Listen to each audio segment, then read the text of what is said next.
When you change the way you look at things, the things you look at change. For over 30 years, the wisdom of best-selling author and speaker Dr. Wayne Dyer has transformed the lives of millions of people. Self-realization means that we have been consciously connected with our source of being. With more than 55 million books published in over 48 languages, his message touches all generations. When you trust in yourself, you're trusting in the same wisdom that created you. Join Dr. Dyer for an exhilarating exploration of the power of intention, the force that provides each one of us with infinite potential next.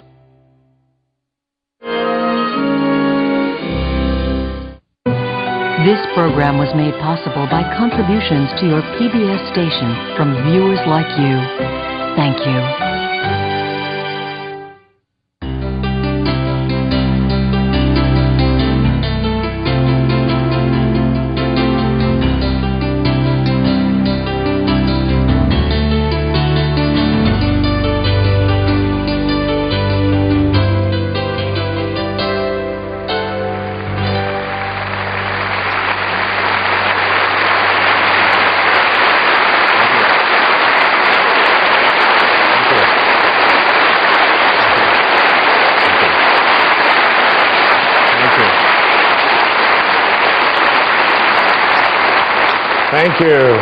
Thank you. Wow, what a beautiful place. So nice to be here. The Majestic Theater in Boston. The subject of this special that I would like to present to the world is called the power of intention. The word intention, usually when we use this word, it has sort of a connotation meaning nobody's going to get in the way. I intend for something to happen. I'm going to make this work no matter what. Regardless of whatever opposition I encounter, I intend to make it happen. It's like being a pit bull who's got a hold of a tire. Have you ever seen that? And they're just not going to let go. I'm going to have this pit bull attitude that I'm going to make something happen. That's what intention is. I'd like to offer here to you something that may change the way you look at things completely in terms of this idea of intention. Rather than thinking of intention as something that you are going to do, because the implication behind that is that this is the ego. This is the ego at work, and the part of me that says, I am going to make it happen. I've come to a place in my life now at the age of 63 where I finally realize that I don't write the books, that there's an energy that is working through me. Whether you call it source or God or spirit, it doesn't make any difference what you call it. But this energy that is working builds all the bridges and writes all the books and delivers all the speeches. When I was standing back there waiting for the introduction to come out and to begin this program, the words were running through my mind from something I read years ago in A Course in Miracles. It said, if you knew who walked beside you at all times on this path that you have chosen, you could never experience fear or doubt again. If you had this knowing that there was a source, that there was something that was available to you that is responsible for all of it. And in the writing of The Power of Intention, I remember sitting down to start this book on a specific day, happened to have been Pearl Harbor Day, December the 7th. And I sat down and I put my left hand on the table and I just surrendered and I let go and I allowed the words to flow through my heart and onto the page. And I don't write with a computer. I don't have one. Can't afford it. I have 8 children and they all need one for some reason. And I don't have, all of the fancy kinds of, I don't even have a typewriter. I just allow the words to come through me onto the page. And as I was sitting there and allowing this to happen, I began to realize that there was something greater going on here. And as the days went by, and as I wrote each day, getting up early in the morning, and I did this years and years ago when I first started speaking. I used to speak with notes and have everything all very carefully written out and so on. And there came a time when I could no longer do that. I just had to speak from my heart, which is exactly what I'm doing here with you today in this program.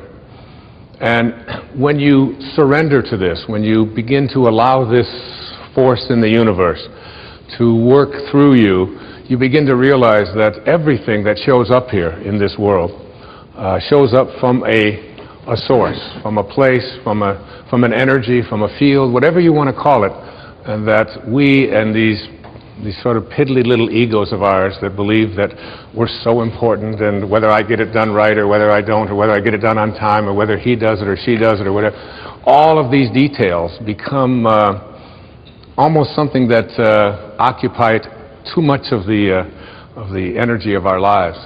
And when you learn to surrender and to let go and to realize that intention isn't necessarily something that I do, but something that I connect to. And I'd like to share with you here at the opening a couple of observations, a couple of quotes that I came across as I was preparing to write this book. The first of these quotes is from a person who's been a very powerful and important influence in my life. His name was Carlos Castaneda. And Castaneda, particularly in his later books, in his book The Fire from Within and The Power of Silence and The Active Side of Infinity, he spoke about intention not as something that we do, but as something that we connect to. I included this particular observation of Castaneda's in the writing of The Power of Intention because it was this particular quote that really inspired me to write this book and to produce this program and to be here with you today. And as like everything else in my life, I almost feel as if I'm no longer the one in charge. I don't even know how it was handed to me. And when I read the words, I had them laminated and I wrote them out and I carried them around with me and ultimately knew I was going to write a book about them, about this idea. And I was going to produce a program about it. And here's what the quote says.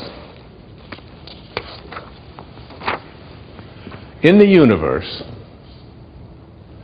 there is an unmeasurable, indescribable force which those who live of the source, in quotes, of the source, and of the source means sorcerer. Now, not sorcerer in the word, when we think of sorcerer, we think of witches and incantations and all kinds of hocus pocus and so on. That's not what the word sorcerer means. It means of the source, those who live of the source.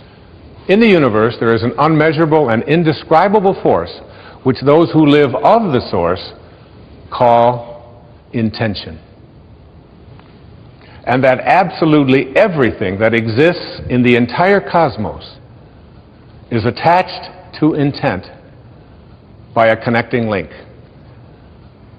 And then he goes on to say, sorcerers are not only concerned with understanding and explaining that connecting link, but they are especially concerned with cleansing it of the numbing effects brought about by all of the concerns of living at ordinary levels of consciousness. Very important and powerful words to consider. Think of it like this, that everything in this universe was intended here, including you, including every mosquito and every palm tree and every avocado and all of the Rocky Mountains and the oceans, that everything that shows up in the material world emanates from a source.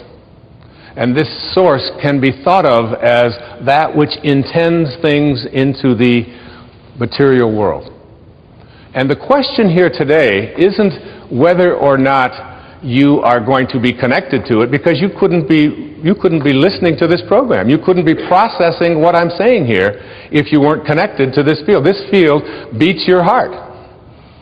This field of energy grows your fingernails and grows everybody else's fingernails.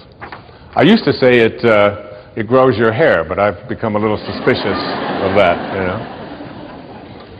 But it animates all life. Now, this is one observation, that intention is what I'd like you to think of when I think about the power of intention. Intention isn't about whether you're going to connect to it. You're already connected to it. The question is, how rusty, how corroded, how dirty is the link between you and this field of intention? And Sorcerers are those who are concerned with cleansing this connecting link so that you become more and more in rapport with or in harmony with this field of intention. And the more you're in harmony with this field of intention, the more you are able to do all that this field of intention is able to do. You are able to create miracles. You are able to heal yourself. You are able to attract into your life the abundance that has been missing. You are able to find the right people and have them show up exactly on time. Because that's how the universal source from which all things and all people originated, that's how it works. And what we're going to be doing here today in this program is looking at how to get that link back to intention and to not only be connected to it, but to always be ready to keep that connecting link clean, uncorroded. I came across another quote. Now, Castaneda is considered by many to be a metaphysician, if you will, an anthropologist who got into the world of sorcery and higher consciousness through what we call like spiritual literature and so on. There's another man whose observations I came across that I want to share with you. And his name is Max Planck. Now, you may be saying, who is Max Planck? Max Planck was given the Nobel Prize in Physics many years ago in Stockholm for his work on the atom. He, along with Einstein, was considered to be one of the greatest scientific minds on the planet. Now, these are the people who need hardcore data. They don't want to hear about hocus pocus and sorcerers and connecting to intention and all of these kind of things.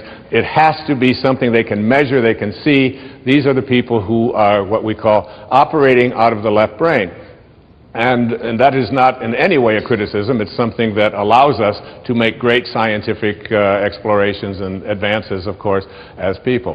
And the study of the atom is something that can be used not only to make atomic bombs, but it can also be used to power all of the needs that we have on the planet for energy if it were put into the proper context.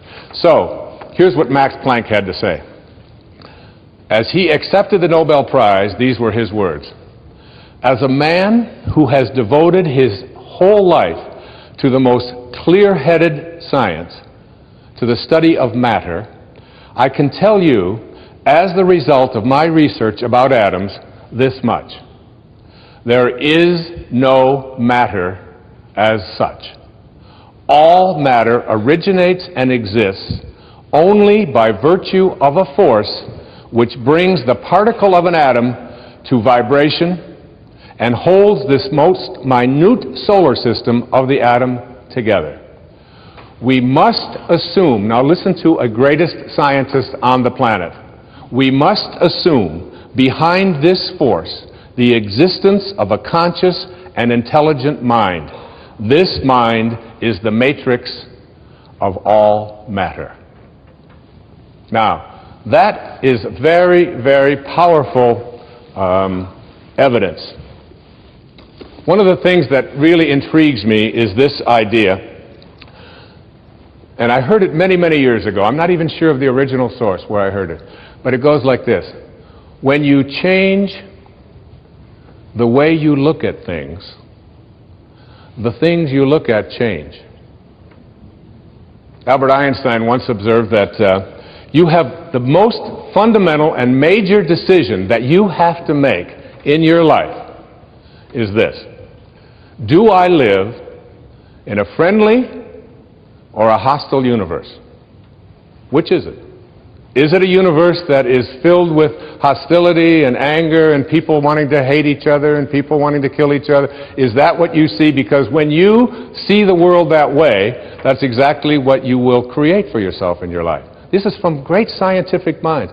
And the interesting thing is that this is not just a clever play on words, that when you change the way you look at things, the things you look at change. It's actually a very scientific thing, and I'm going to show you that in just a moment. I'd like you to imagine the following scene. You're in your house. You've got your car keys in your hand.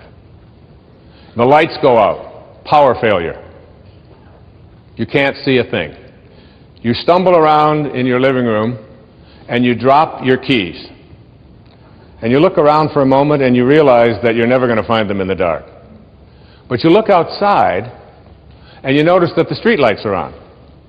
So in your mind, a light bulb goes off. I'm not going to sit around here in the dark and grope around looking for my keys when there's a light on outside. I'm going to go out here under the street light and I'm going to look for my keys. Why are you laughing? This makes a lot of sense. So you're out here and you're groping around and you're looking for your keys and you're looking and looking, and your neighbor comes along and says, "What happened, Wayne?" "Well, I dropped my keys." "Oh, I'll help you look for them." And the two of us are now down here looking for our keys. And looking. Finally he says to me, "Excuse me, but where did you drop your keys?" "Well, I dropped them in the house." He said, "You mean to tell me that you dropped your keys in the house and you're looking for them out here in the street light? Doesn't make any sense." And I said, "Well, it doesn't make any sense to grope around in the dark when there's light out here." Now you laugh and you think how silly that is, but isn't that exactly what we do when we have a problem, a difficulty, a struggle that is located inside and we're looking for the solution outside? Someplace outside of ourselves. It would be like going to the doctor and telling him all of your symptoms, and the doctor says, "Oh boy, you've got a lot of symptoms." And he starts writing out prescriptions. You need a prescription for this symptom, you need a prescription for that symptom, and finally he gets this 4 or 5, and you go to walk out, and you say, "Well, I'd like my prescriptions." He said, no, I'll give this one to your mother-in-law, and I'll give this one to your neighbor, and I'll give this one to your daughter, and I'll give this one to your father. I mean, you're the one with the struggles and with the difficulties, and expecting somebody else to change or something outside of you to get better in order for you to make your life work at this level that I'm calling intention is something you have to really take a hard look at. It's in here.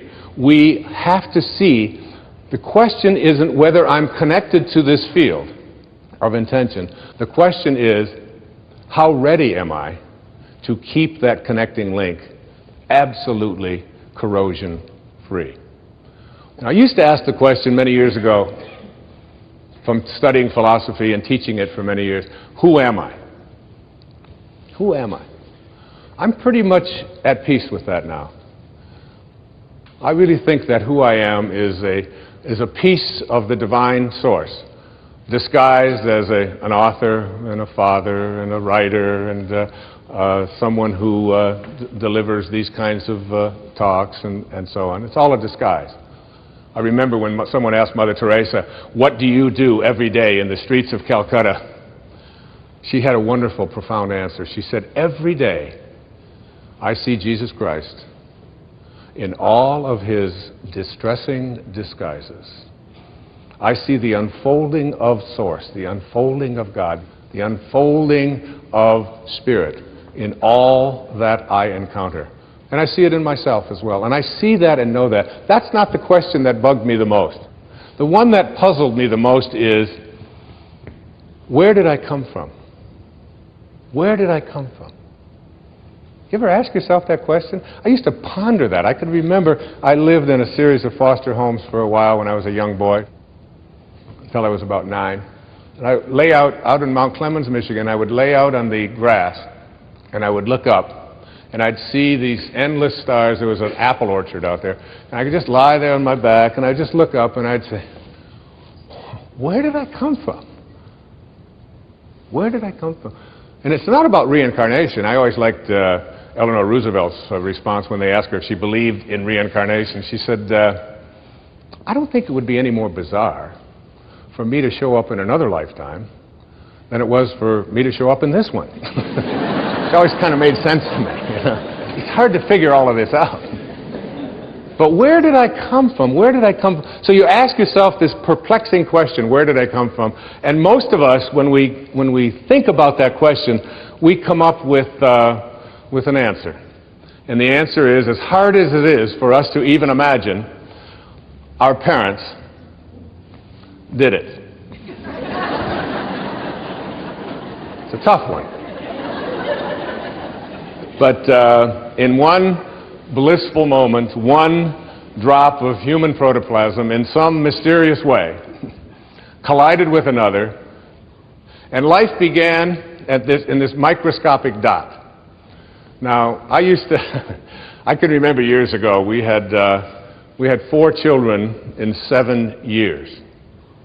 And my teenage daughter, Stephanie, at that time, she had to take on a lot of the helping responsibilities around the house when these babies just kept showing up. And we found out that we were going to have another child. Another mysterious thing happened, and another child was on its way. And my wife and I flipped a coin to decide who would tell Stephanie. And I lost. So I cornered her one day when she was in a really good mood, and I said, honey, you're not going to believe this, but we're going to have another baby. Oh, that's great. And her hands went. Instant pose. This is it. This foot here, this one out here. That's terrific. I said, well, it really is. I said, and you should probably be glad that we didn't have the same attitude that you have when we found out about you. She said, yes, but how do you think it feels? I said, well, why don't you tell me? She said, no, Dad, how do you think it feels to be the only kid in junior high school who has parents who like to do it?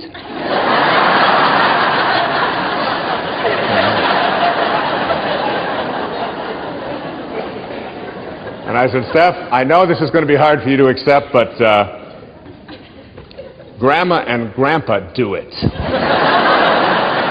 That is just sick. That's all I can. Oh, she's storming out of there. Huh?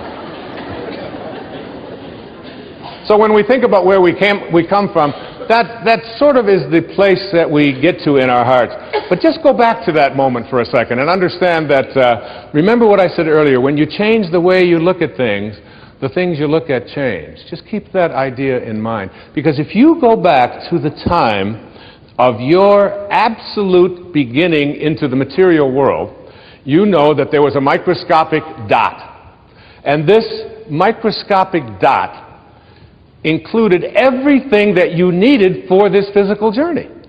And you can't even see it with a microscope. It's just too mysterious and too mystical to even contemplate, isn't it? That something as tiny as you could get 1,000,000 of them on the head of a pin contains everything that you needed for this physical journey. Everything. Your birth was in there. The shape of your eye is in there. Your height is in there. The color of your skin is in there. I hold a hair up on the pillow and say, and I've had this experience several million times, what held it in yesterday?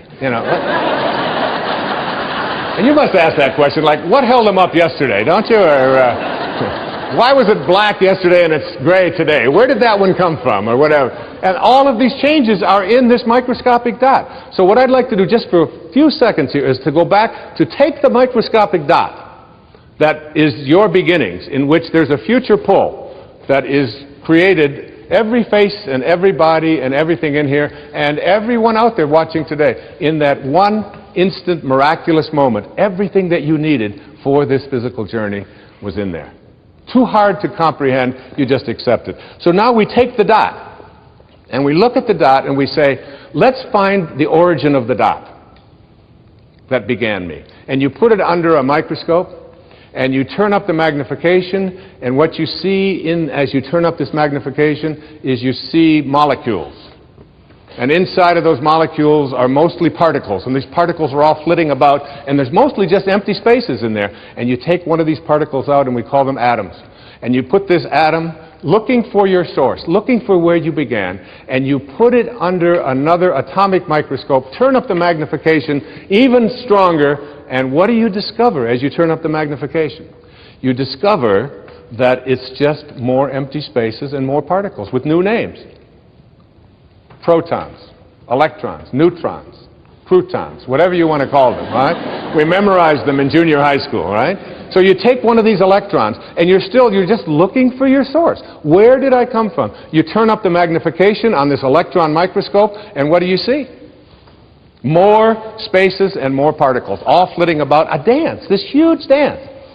And you take one of those and you turn up the magnification, and what you have are new particles with new names called quarks. We're now looking at quantum physics, the study of the behavior of matter at the tiniest, tiniest, tiniest levels. And we're just looking for our source.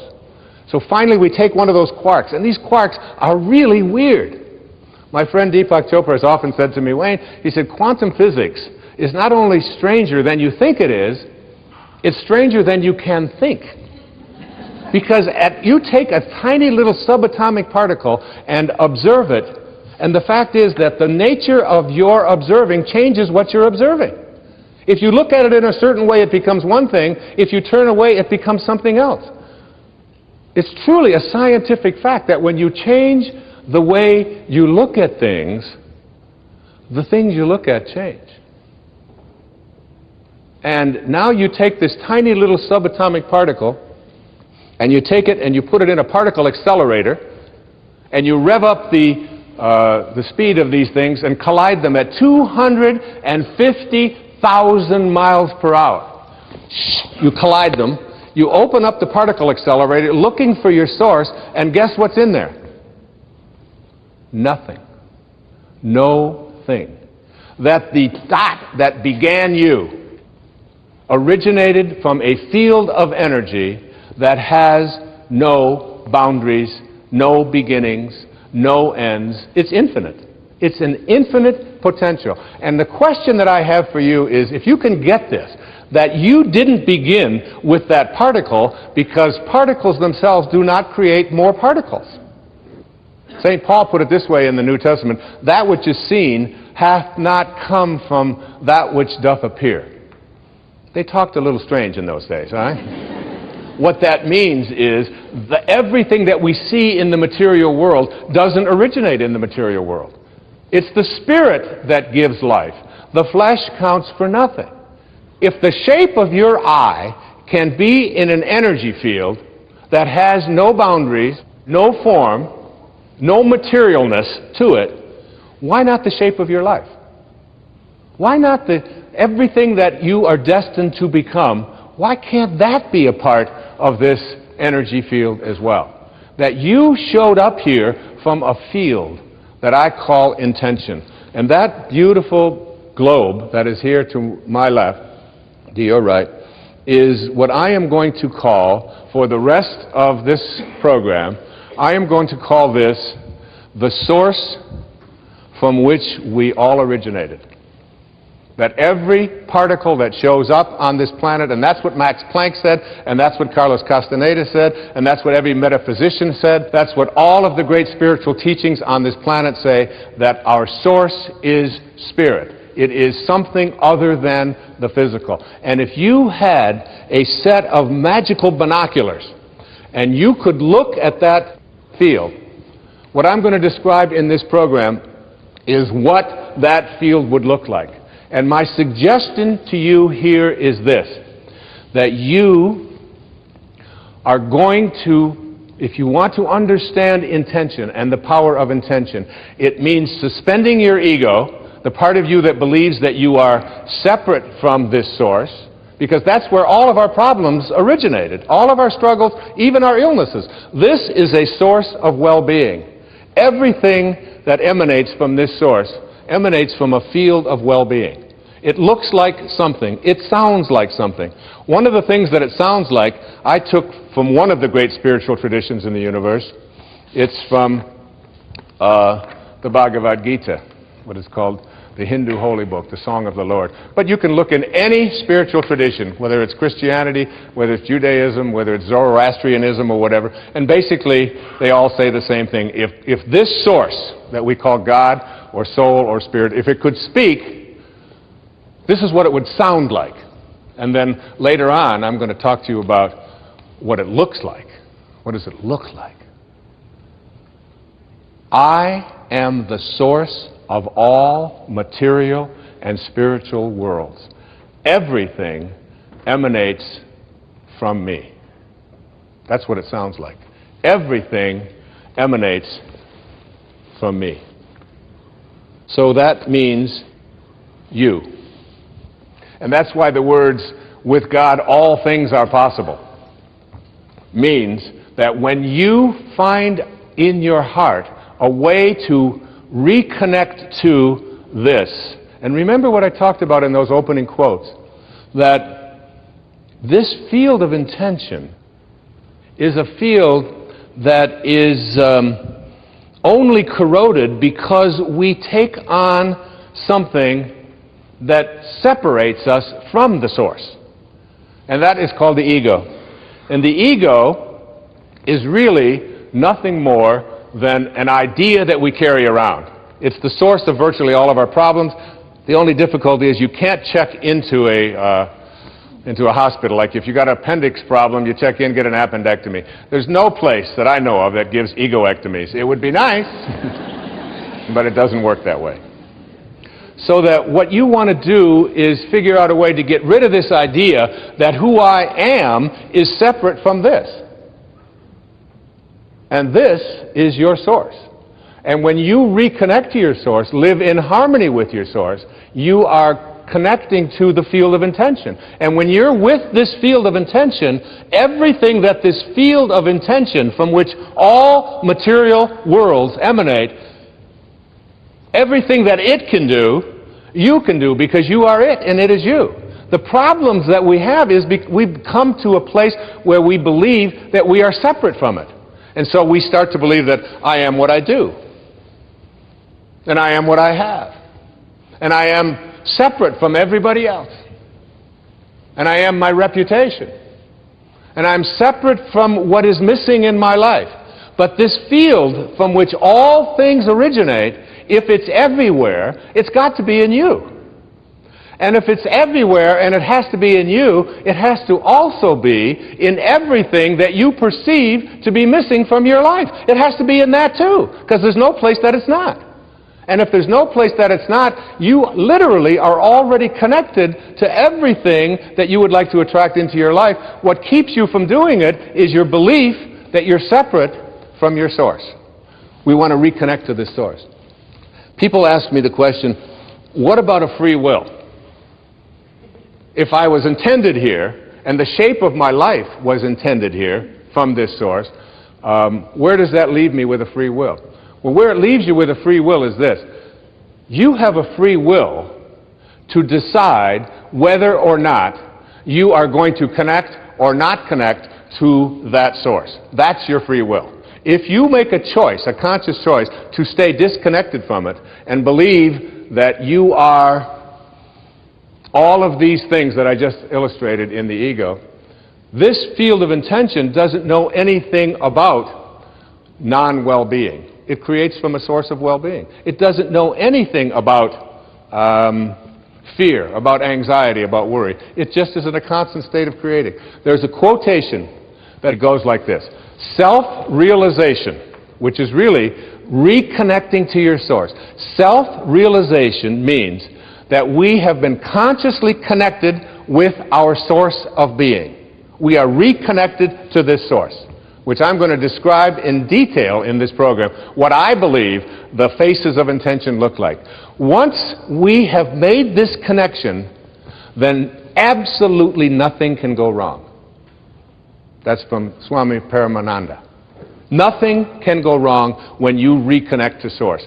All of our struggles, all of our illnesses, all of the scarcities in our life, all of the problems we have in our relationships, all of this stuff came about because we disconnected ourselves from a field of intention that is nothing but just well-being at work. It only wants you to be in a state of happiness.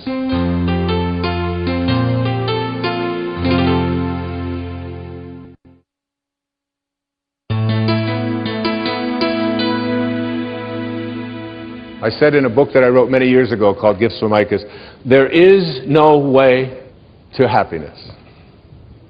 Happiness is the way.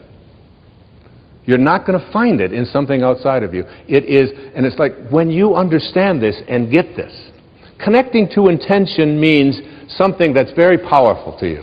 There's an observation that I came across in the writing of The Power of Intention by a man who gave a lecture, I'm not sure the exact year, but it was in the early 1900s.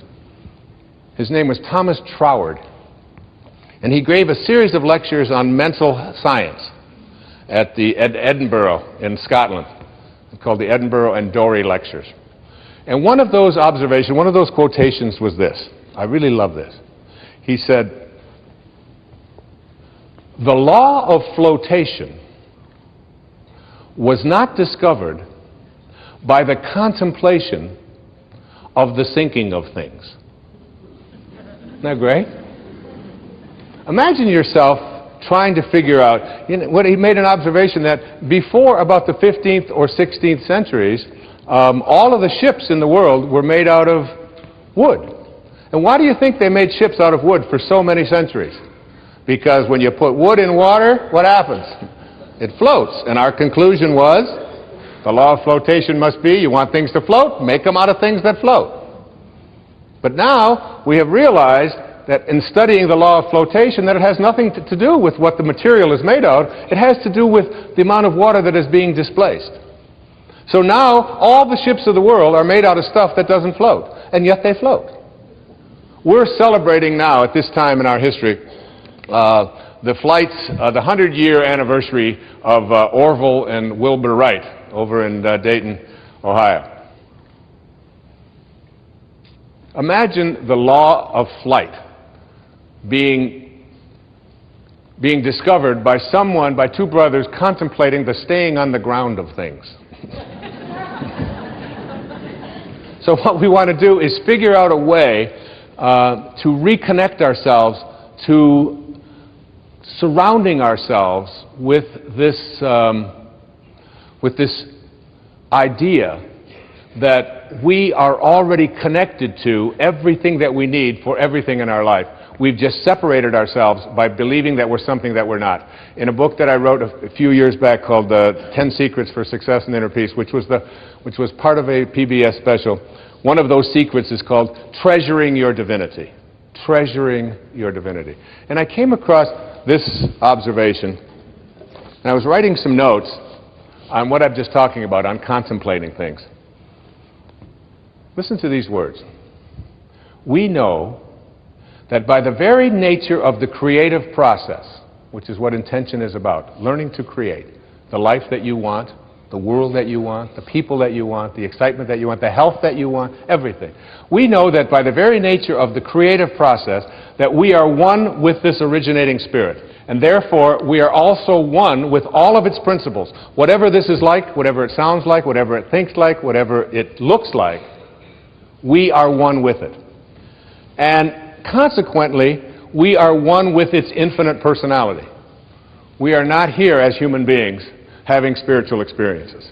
We are all spiritual beings having human experiences. All of us. We are all infinite. And therefore, our contemplation of this source, as the power which we want, gives us the ability to use that power. And the way that we use this process is to contemplate ourselves as surrounded by the conditions which we want to produce. Keep that in mind. Underline that. Surround yourself internally with the conditions, contemplate them, which you want to produce. What is it you want to produce in your life? What do you intend to create for yourself? It's not your ego that's going to do it. It's your free will to reconnect to this, which is the source of everything. You're going to be, by the end of this program, you're going to be in rapport with, in harmony with this. If you call my cell phone, pick up the phone, I'm not going to give that number, but if you were to call this number, this is what you would get as a message from me. Hi, this is Wayne Dyer that you've reached, and I want to feel good. If your call is designed to do anything other than that, you have reached the wrong number, and I urge you to call Dr. Phil.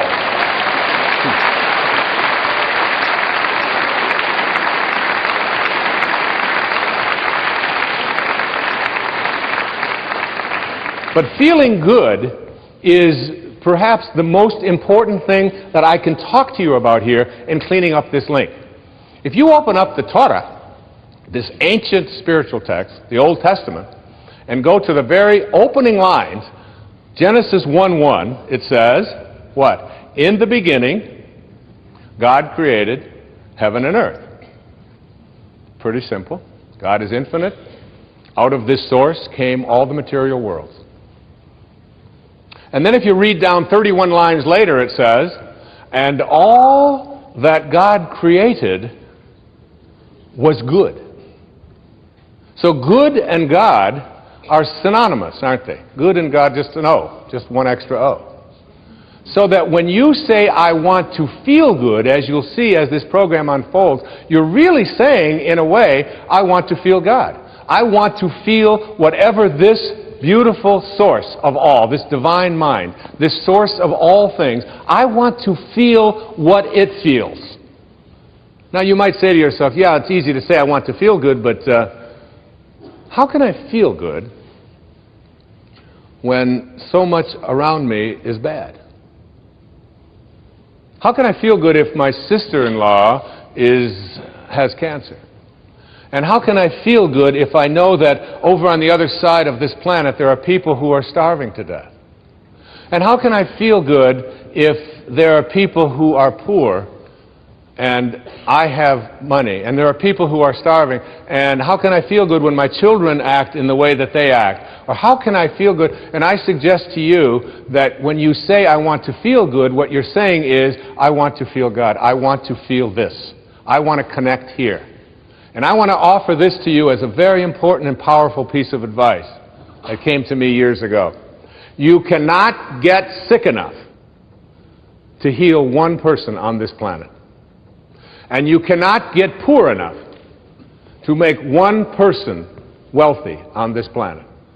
And you cannot get confused enough to unconfuse one person on this planet. No amount of your feeling bad, when you say feeling bad, what you do is you lose your connection to Source. And when you lose your connection to Source, what happens is you create something called resistance. I can't do this. It's not possible. I don't deserve it. It's just not something that I can do. And when you create this kind of resistance, you have emotions. And these emotions become sadness, fear, worry, anxiety. And what I'd like to offer you is a way for you to use these emotions that you are experiencing at any time in your life and use them as a system, as a barometer, as a guidance system to say to yourself, what kinds of thoughts am I having that are keeping me from being in rapport with this field of intention? And at any moment that you're not feeling good, you are attracting exactly the opposite of what it is that you would like to attract into your life. You are using this as a way to keep yourself from feeling God or feeling good. If you are listening to the news, and the news is filled with all of the reasons why you should be depressed, and it's not an accident that then they are sponsored by all of the reasons why you should take these narcotics or these pills or whatever it is in order to get over. So here's some depression, and wait a minute, we'll be right back. Here's a way out of it, okay? I saw a commercial the other day. I don't even know what it was for. Some guy gets up in the morning, and he's going out to get clams. And he's going out clamming in the morning, and he's successful at getting the clams. He walks off, and he's got his clams. And I think, and then they say, call your doctor to see if you need some of this clam-finding miracle drug. There's a drug out there that'll help you find clams if this happens to be one of your problems. All right? And there's something out there, and now we're being told to call our doctors. Do I need the orange pill, the green pill, the purple pill? Do I need this one? I saw so-and-so reading it, and she was skating on the ice, and I want to skate on the ice. And it's like it's an endless progression of this. It's one of the reasons that I put so much of my energy into public television. Because when I watch the evening news, when I watch Jim Lehrer on the evening news on PBS, which is the only news that I watch, I don't get bombarded with all of the reasons why. And I also get sort of either side of this thing. I don't just get a one-sided view of, and it's like it's an energy system. I'd like to say to you here that my idea about connecting to intention has certain obstacles to getting there. And I just want to very briefly go through what those obstacles are and then move into what it is that you need to do to understand what this field looks like and what you can do to stay connected to it. Keeping in mind these words, I want to feel good. I know my beautiful daughter, who will be singing in a little while, Sky, she was working on a music project. And she had come to me and she said, would you mind, she was going to school at the University of Miami. And she said, Dad, would you mind if I dropped out of school? And since I have been a person who has never, ever listened to any advice that adults ever gave me throughout my life about what I should do with my life, because I believe it's something that you have to own yourself, I said, why? And she said, well, I want to sing. I've always just wanted to sing. It's the only thing that's in my heart is singing. And what I've discovered, she said, is that I can't sit in classrooms anymore in my junior year and be told how to sing by people who are not singing. And she said, I also don't want to study theory any longer. I want to sing. I just feel it in my heart. I said, that's great. I said, I'd like to take you with me when I talk all over the country, all over the world. And I'd like you to sing for me, because I'm always so proud to have her on stage with me, as you'll see why shortly. And I said to her, I said, honey, but what you've got to do is perhaps put together a project, perhaps put together a CD, get some way that you can come out and sing at the talks and include on this some of the music that is relevant to what I speak about. And she said, okay. And I was over on Maui and I was writing. And she called me, she said, Dad, the problem is that the musicians that I need to be able to do this are not available. And you can't get them. And I said, Sky, you've got to contemplate yourself as surrounded by the conditions which you wish to produce. Don't think about the musicians as not being available. Contemplate yourself surrounded by the musicians, and you'll see that when you reconnect to this source will provide. It always does. It's an unfailing system. It's fail-safe. She said, all right, Dad the dork, you know. She called me back the next day. She said, you're not going to believe this, Dad. I did what you said last night, and all the musicians are available. I just can't believe it. She said, they called the ones that I wanted, especially they had a cancellation on something. She said, the only problem is that the studios that I need in order to be able to record it are unavailable. There's no studios available in any place in South Florida, and I want to get this in, and I had given her a deadline of like 4 days to get this done, an entire CD. So she called me back and she said, how do I get a studio? I said, Sky, contemplate yourself as surrounded by the conditions which you wish to produce. The law of flotation was not discovered. All right, I got it with the flotation, okay? She called me back the next morning. She said, Dad, it's a miracle. She said, the studios had a cancellation, and the studio that I really need and the musicians, they're all available. I can put the whole thing together. It's so exciting. This stuff really works. I said, of course it does. She said, the only problem is that it costs quite a bit of money to pay these musicians and to have the studio time. I said, Sky, honey, you've got to contemplate yourself as surrounded by the conditions which you want to produce. She said, that's why I'm calling you.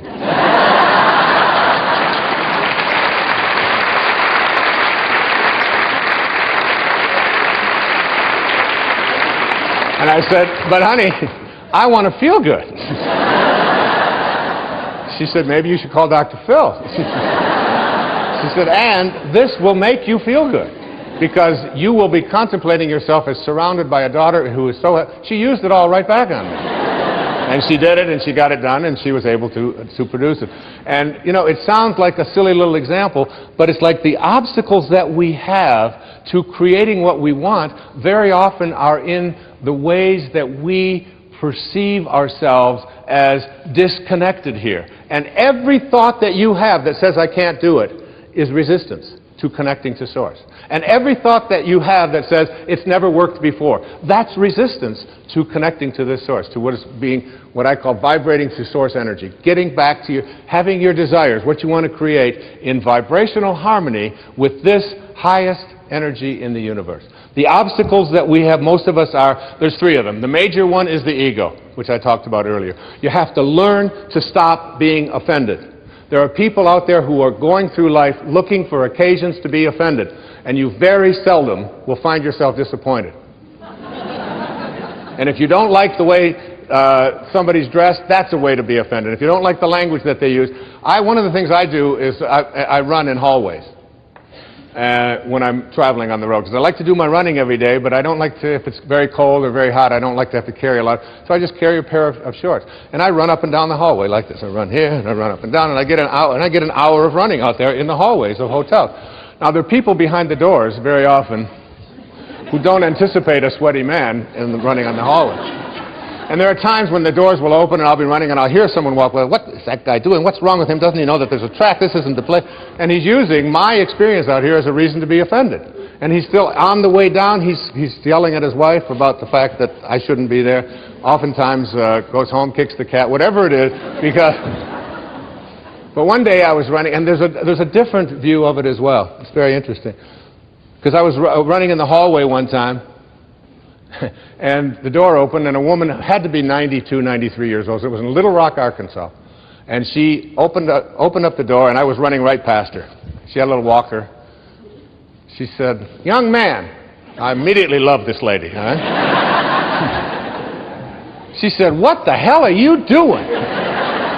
I said, "Well, ma'am," I said, and I stopped. I was running in place. I said, "I just like to get my heart rate going up there. It's really good. And I didn't want to go outside because it's very hot out there today." She said, "You got that much energy this time of the morning to be out there running?"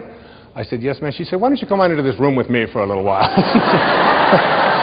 Now, there's a woman who had a great sense of humor. With the same, she wasn't looking for an occasion to be offended. How many times do you find yourself doing that? Or stopping yourself from feeling superior, or from needing to be right, or from needing to win, or from needing more, or to achieve, or to be concerned with your reputation. All of these have nothing to do with source energy. All of that has to do with this identity that you've taken on that says, I am all of these accomplishments are what I do. That's one. The second of these obstacles is what I call the energy of your life. Everything in the universe has energy. Everything. That's why I promote a book so powerfully called Power versus Force by David Hawkins, a medical doctor out in Sedona, Arizona, where he talks about the thoughts that we have and how you can use kinesthesiology. You can just use muscle tests to determine whether something works or doesn't work for you, and whether it's strong or not. And every thought that you have, and he has compartmentalized all of these different thoughts. And it's like he even suggested that the music that we listen to has energy in it. The photographs that we have hanging in our home, the prayers that we have, and the television shows that we watch.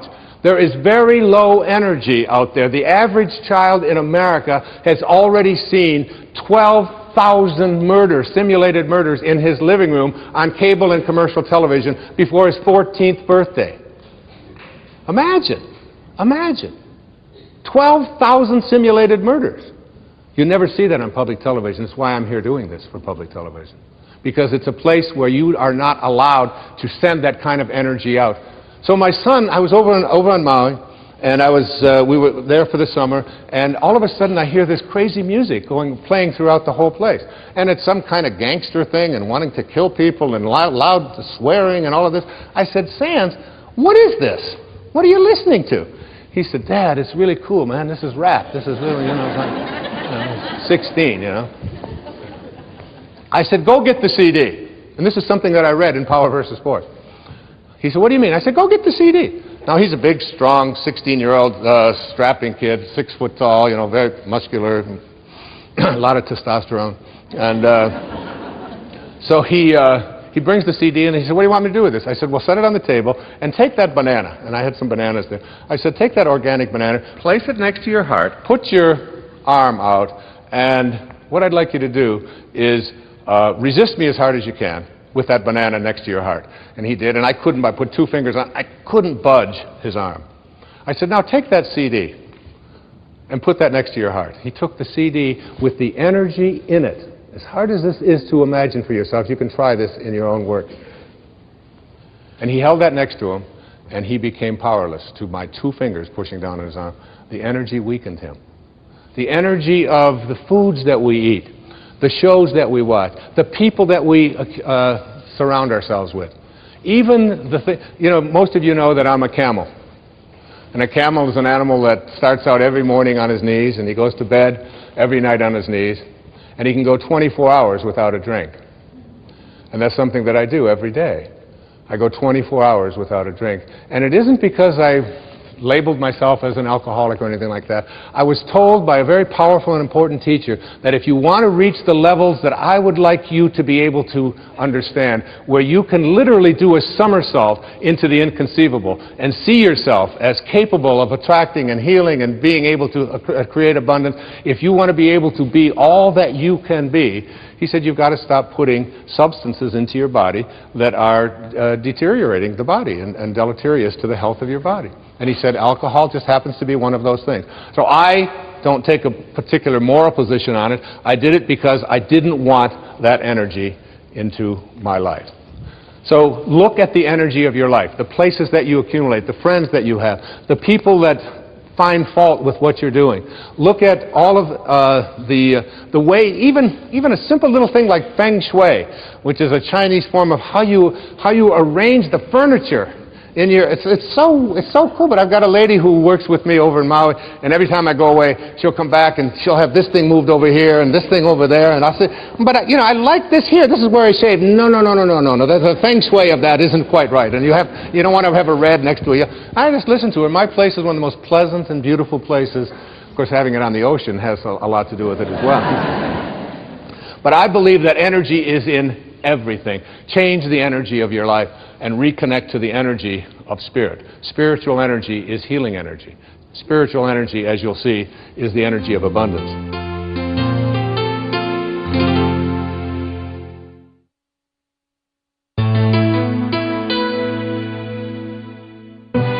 This program was made possible by contributions to your PBS station from viewers like you. Thank you. So now, the third thing is, as an obstacle, we looked at ego, we've looked at our energy, and also the way that we talk to ourselves. How do you talk to yourself? If you think, here's one of my favorite quotes, the creative source in your life, here it is right here, this creative source.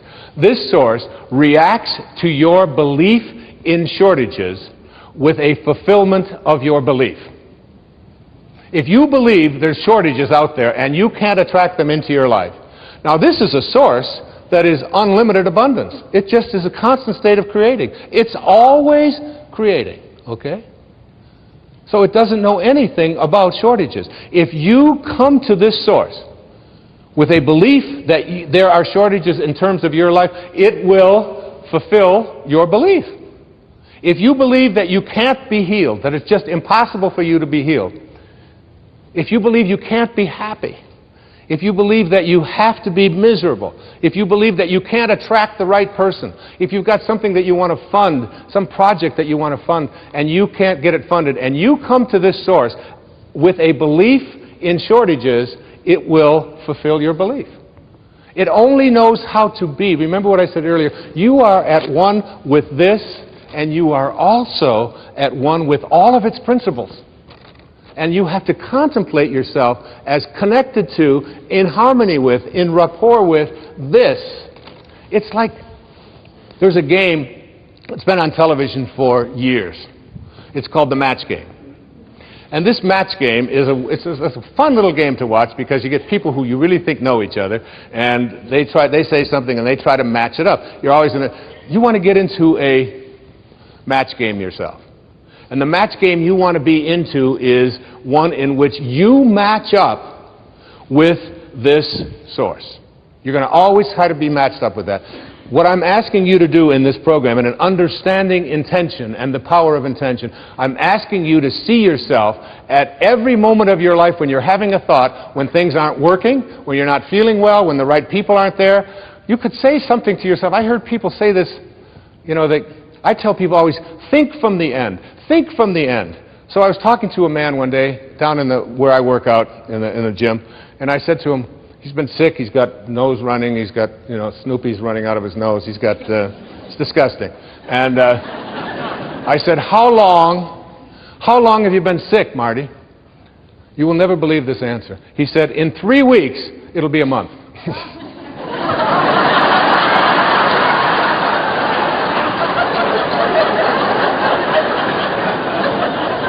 What kind of thinking is that? I was changing plane in Dallas one time, and there was about 8 minutes to go before I had to make a connection, and the woman next to me, she said, I said, I'd really appreciate if I could just step in front of you because I'm going to make my connection. She said, you're going to have to change trains and get to another terminal. She said, there's no way that you can make your connection. She's still in Dallas. I think from the end, I see myself as already connected to that which I want to attract into my life. And if it doesn't work out for some reason, I don't use blame, I don't get anger, I just simply say to myself, this is the way it is supposed to be. And I'm at peace with it. I choose to be at peace because this is peace. You want to watch the resistance. What kind of self-talk do we have? If you think about what is missing in your life, and you talk to other people about what is missing in your life, and you share a lot with what's missing in your life. I'm missing the right person. My soulmate has never showed up, you know. I'm missing the money. I don't have them. And you talk about all the things that are missing in your life. Here's your connection to Source. Remember, you're always connected. The question is, are you ready to stop living at ordinary levels of consciousness? Are you willing to live at a spiritual level of consciousness in which you are in rapport with that which provides everything? So if you're thinking about what's missing and you go to this universal source asking to have fixed what is missing in your life, you'll have your belief in what's missing continue to be refocused for you.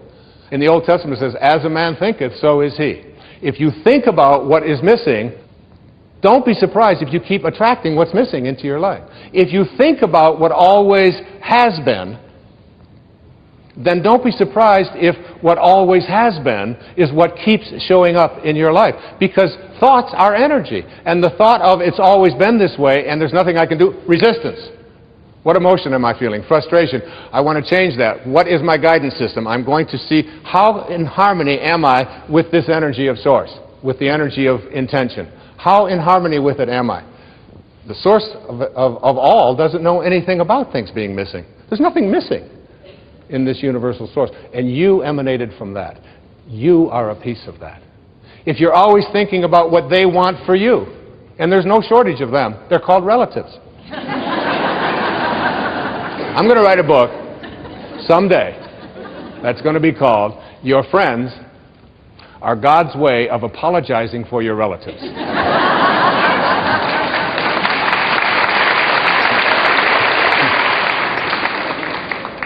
Why? Because, by the way, I gave this same talk to your relatives and they applauded even louder. Okay? Because a friend is someone before whom you can think aloud. A friend is not someone who makes demands on you and tells you what you should be doing or what you shouldn't be doing. There are very often, because we believe that we're related to people, we have talk, and then what happens with us is that we start talking to other people about what they want for us. And we despise what they want for us. We get angry at them for even wanting that for us, and then we get surprised when what they want for us keeps showing up. See, self-actualizing people, Abraham Maslow once said, the difference between self-actualizing people, the highest functioning people, and everybody else is that self-actualizing people must be what they can be. Self-actualizing people must be what they can be. What can you be? What can you be? And I'd like to suggest to you that if you look, I'm going to take a pair of magical binoculars now. And I'm going to take these binoculars and I'm just going to assume that I am now looking through these magical binoculars at my source, where I came from. The question I asked at the very beginning, where did I come from? The answer to that is, I came from a field of energy, and a particle was formed out of that field that became everything I needed for this physical journey, My birth and my death were all in there.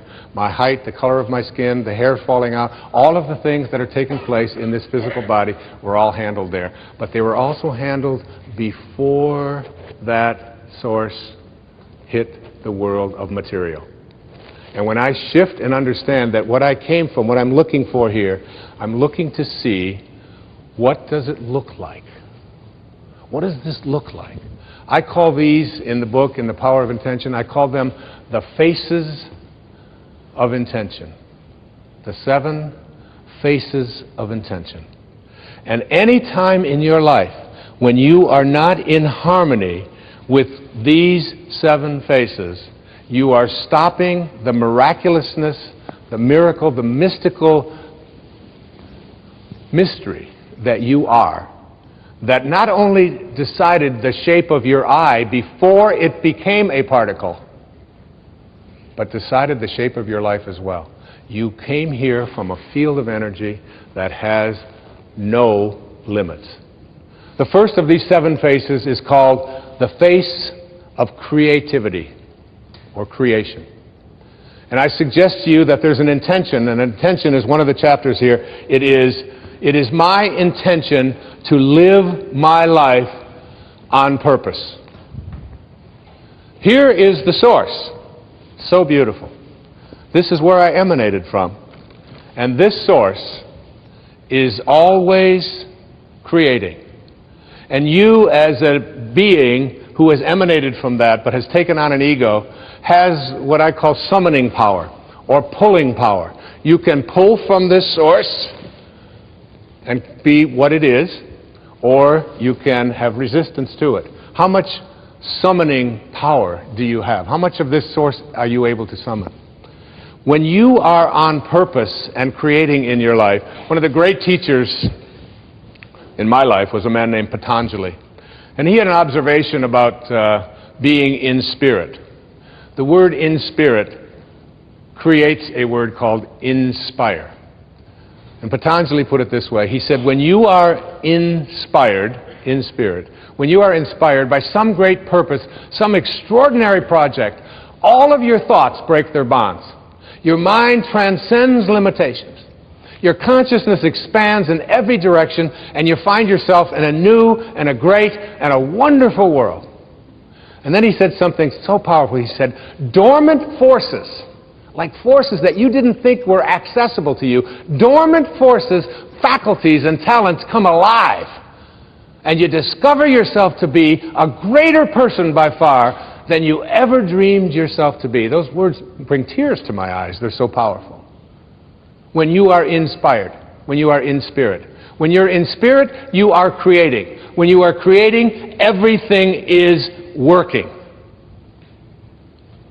My teacher in India one time, Nisargadatta Maharaj, said, when he was asked the question, there's wars going on in Pakistan, there's people having difficulties here, there's people dying, there's starvation.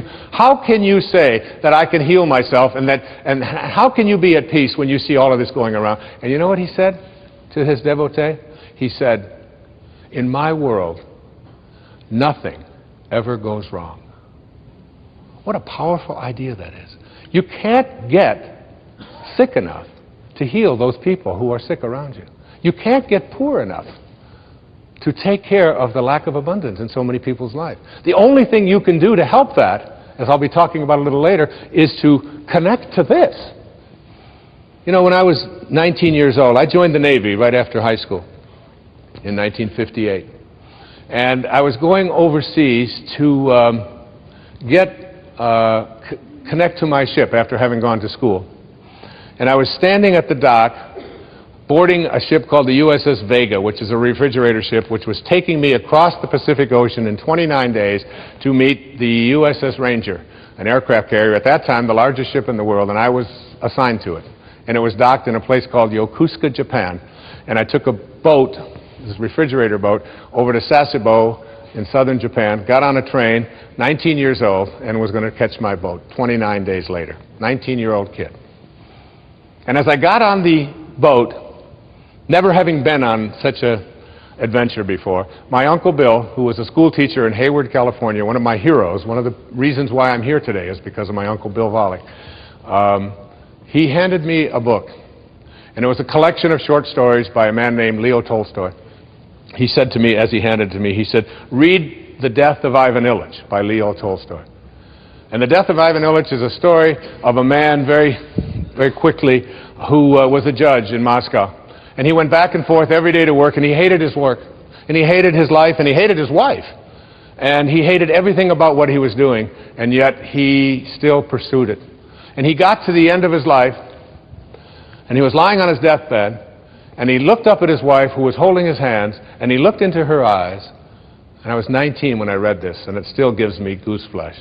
He said to her as he died, "What if my whole life has been wrong?" And I took out a pad of paper, and I wrote down my first of my 10 secrets for success in inner peace. And I started a journal at that time, and it said, "Dear Wayne, don't die with your music still in you. Don't die with your music still in you." I would suggest to you, if you are not creating, and if you wonder what your purpose is, and so many people wonder, what is my purpose? And they talk to, I don't know what my purpose is. You know what that is? Your thoughts about your purpose are your purpose trying to reconnect to you. Like if you want to quit smoking, and people say, "Oh, it's such a hard thing to do." Well, of course, that's resistance. And then, you know, who wants to do hard things when easy things like smoking are available? But if you, and people say, "Well, I've been thinking about it." I said, keep thinking about it. Just keep thinking. You want to lose weight? Keep thinking about it. Put your attention on it. Surround yourself with those kind of thoughts, because the thinking about it process is a part of your connecting to it. Eventually, you will connect to it and you will begin to act upon what those thoughts are. But you got to start by thinking about it. And the ultimate purpose you can have in your life, I used to have a jacket that I hung on my closet door. And the jacket had all of the pockets ripped off. I took a razor blade to all the pockets, because someone had once said to me that the last jacket you wear doesn't need any pockets. So, because you're not taking anything with you in your pockets, all right? So every time I'd walk into my closet and I'd look at this tattered jacket with no pockets in it, it was a reminder, you're going to have to wear a jacket someday that doesn't need any pockets, all right? And so what do you do with your life? Your life is like a parenthesis in eternity. You show up from an infinite source, you materialize, you're a particle, everything you needed for this life is in it, and then you close parentheses. What can you do with your life? You can't take anything with you. You came from nowhere, N-O-W-H-E-R-E. You show up in now here, N-O-W-H-E-R-E. It's all the same, just a question of a little spacing. And where do you think you're going? Back to, you ain't going nowhere. You're going nowhere.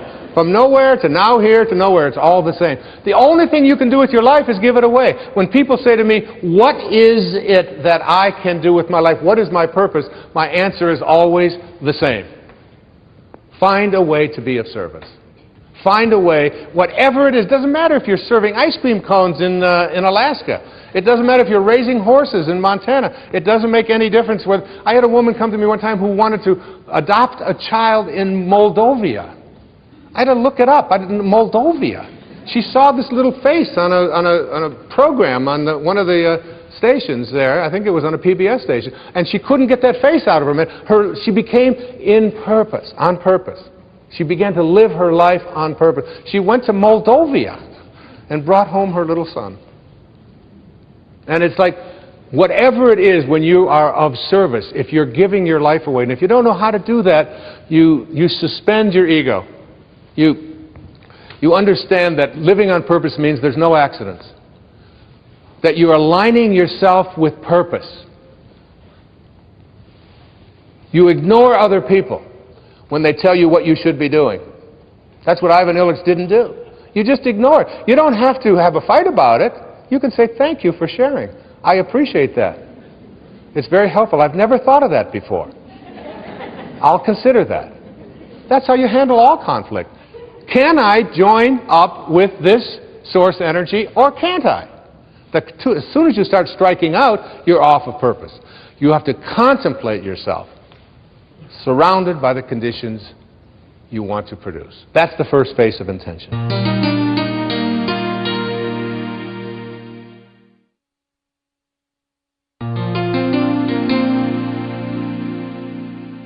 The second face of intention is one of my absolute favorites. I call it the face of kindness. It is my intention to be at peace with everyone in my life, including all of my relatives. That's my intention. I insist that I will be at that place in my life. And so how do you do that? You have to, again, look at the resistance, look at the thoughts, and suggest to yourself, I am going to be kindness. Yesterday, we went to a movie. I came home from the movie, and there was a man on the street in Boston who was homeless. And he was mentally challenged, obviously. And he had a little cup, and he asked for some change. And I looked at him, and I always send a sort of a silent blessing to these people. And then I was walking, and I kept thinking, you're giving a talk tomorrow about kindness. And I went back, and I had about $4 worth of change in my pocket, and I had to chase him. He went downstairs someplace, and he was dirty, and he was, and he couldn't speak right. And I took this change, and I just took his cup, and I put it. And you'd have thought that I had given this man, $1 million. I mean, he followed me. He couldn't stop thanking. Tears were coming down. It's a simple little act of kindness. And I'm not suggesting to every single one of you that everybody who asks you for money, you are obliged to give them money. But can you give them a silent blessing? Can you give them a smile instead of using them as a reason to be upset? And you have to, folks, you got to do this with all of your relatives as well, particularly your own children and your own parents. You got to look at them and see every time that I have a thought that is not one of kindness, what I am doing is I am leaving the source and taking on ego consciousness. Here's a fascinating piece of research. You know what serotonin is? Serotonin is like this neurotransmitter, this enzyme in the body, in the brain. And the more of it that you have, the better you feel. It's the well-being feeling. And this well-being feeling is something that antidepressants are designed to stimulate. So that when you take these names that have become common out there, we associate this with, they are designed to stimulate the production of serotonin. Serotonin is very difficult to measure. It's done through the metabolites in the urine, but they're getting better at measuring it. Here's a fascinating study that was just completed. That any person who is the recipient of an act of kindness has their serotonin levels increased just because they received an act of kindness. And their immune system is strengthened because they received this dose of kindness. That's the recipient. And secondly, any person who is the giver, the provider of an act of kindness, anything you ever do which is providing an act of kindness, and see, here's a universal source that can't be anything other than what it is. It can't be something foreign to itself. So it's always creating, it is always creating what it creates, treating it with kindness. Here, this source can create worlds. It creates planets and systems, and whether you look through the microscope or whether you look through the telescope, it's impossible to say which has the grander view. It's impossible to say because they all lead to infinity. And this is a source that creates worlds. It creates you. It doesn't, why would it create? It can create anything. Why would it create stuff that it's not kindly toward, like avocados? No thanks. I don't want an avocado. Why would it do that? It doesn't have to. It can create anything, this source, from which all emanates. If you are the provider of an act of kindness towards anyone, but particularly towards the people that you're close to in your life, and particularly towards strangers, with just a smile or an act of kindness, or, you know, I can afford a quarter, I can afford $1, I'm going to go back. And just, you know, and not making a big deal about it, the serotonin levels in you are increased to the same degree that they are in the receiver. And so is your immune system strengthened. You want to strengthen your immune system? Be kind. But even more dramatic than that, I get excited about this, because this is what blows me away about it, is that the observer of an act of kindness, has their serotonin levels and their immune system strengthened just because they're in the energy field of someone who is displaying kindness. When you see someone being kind to another person, it's like a dose of an antidepressant. It's like a serotonin rush. Very often in my talks, and I'll ask, who is the person out there in the audience who had someone buy your ticket because you couldn't afford it? And you couldn't afford to come here, and they paid your way to get here. And they just wanted you to be here because they felt it was so important that you be there. And someone will always raise their hand, I'll bring them up, and I'll say, so what did they spend? And they'll say, $100. They gave me $100, and they couldn't even afford it themselves. And I'll reach in my pocket, and I'll hand her the $100. And I'll say, could I extend to you this kindness back so that you can repay that person? And everyone, you can see teeth that you couldn't see for the previous hour. Everybody is smiling and laughing and happy and excited. And it cost me $100. You know how much antidepressant you'd have to take? That's $10,000 worth of pills. And you got to call your doctor. Do I need the purple one? I want to get some clams. I don't know if I'm going to get... Every act of kindness. Let me share with you a story. It's a story that I included in The Power of Intention. It's a story that I want to share here with you today. It is one of the most beautiful, and it's a true story as well. It goes like this. I call it the Shia story. In Brooklyn, New York, this is titled, Where is God's Perfection? In Brooklyn, New York, CHUSH, C-H-U-S-H, CHUSH is a school that caters to learning disabled children.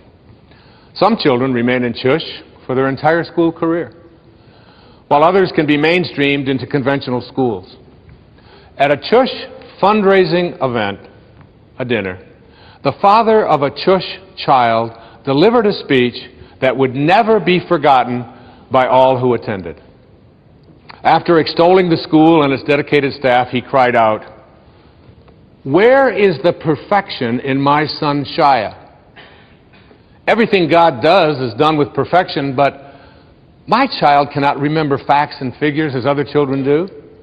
Where is God's perfection here?" The audience was shocked by the question and pained by the father's anguish and stilled by the piercing query. "I believe," the father answered, "that when God brings a child like Shia into the world, the perfection that he seeks is in the way people react to this child." He then told the following story about his son Shia. One afternoon, Shia and his father walked past a park where some boys Shia knew were playing baseball. Shia asked his father, "Do you think they'll let me play?" Shia's father knew that his son was not at all athletic and that most boys wouldn't even want him on their team, but Shia's father understood that if his son was chosen to play, it would give him a sense of belonging. And as you know, Maslow's highest level of consciousness is on that pyramid is a feeling of belonging. And Shia never felt that way. Shia's father approached one of the boys on the field and asked if Shia could play. The boy looked around for some guidance from his teammates, and getting none, he took matters into his own hands, and he said, "Well, we're losing by 6 runs, and the game is in the 8th inning. I guess he can be on our team, and we'll try to put him up to bat in the 9th inning." Shia's father was ecstatic as Shia smiled broadly. Shia was told to put on a glove and go out to play in center field. In the bottom of the 8th inning, Shia's team scored a few runs, but they were still behind by 3.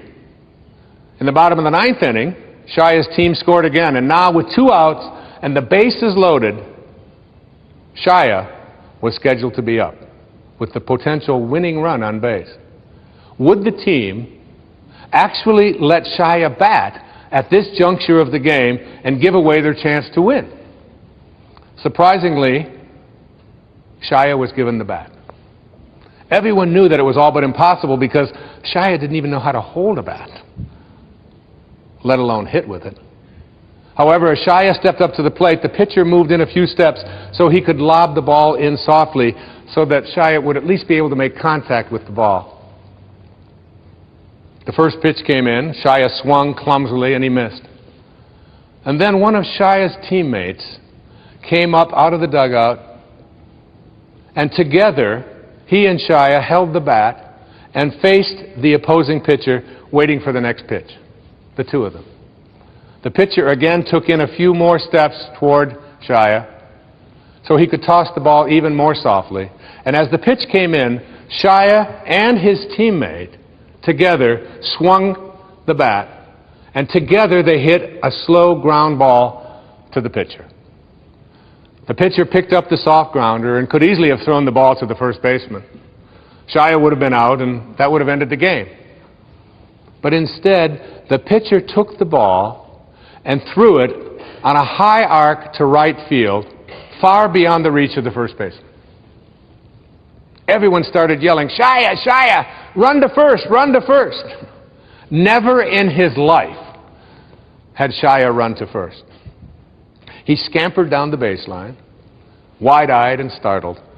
By the time he reached first base, the right fielder had the ball, and he could have thrown the ball to the second baseman, who would tag out Shaya, who was still running. But the right fielder understood what the pitcher's intentions were. So he threw the ball high and far over the third baseman's head. Everyone yelled, "Run to second, Shaya, run to second." Shaya ran toward second base as the runners ahead of him deliriously circled the bases toward home.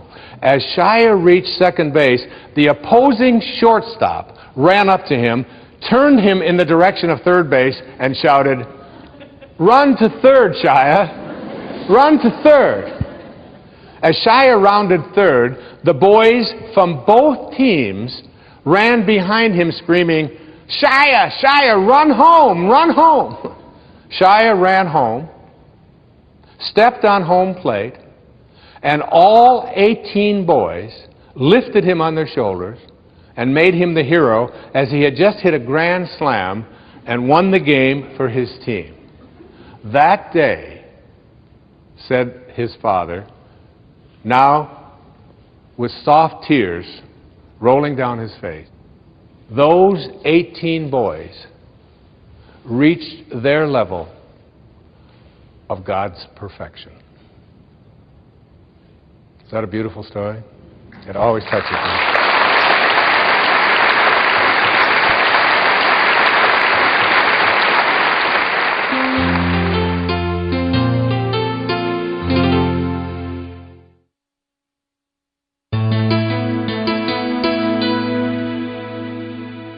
Creativity, kindness, the first two faces of intention. The third face of intention is called simply love. My friend Leo Biscaglia, you remember Leo? Leo, who wrote a book about love and who did many things for public television. 2 days before he died, he wrote me a beautiful letter, and he said, "Wayne, just keep doing what you're doing. You're on the right path." And he said, "The sun is always shining behind the clouds. Stay connected." That was from my friend Leo Biscaglia, who I hardly knew, but he wrote about love, and he talked about it on PBS, many, many years ago, decades ago now.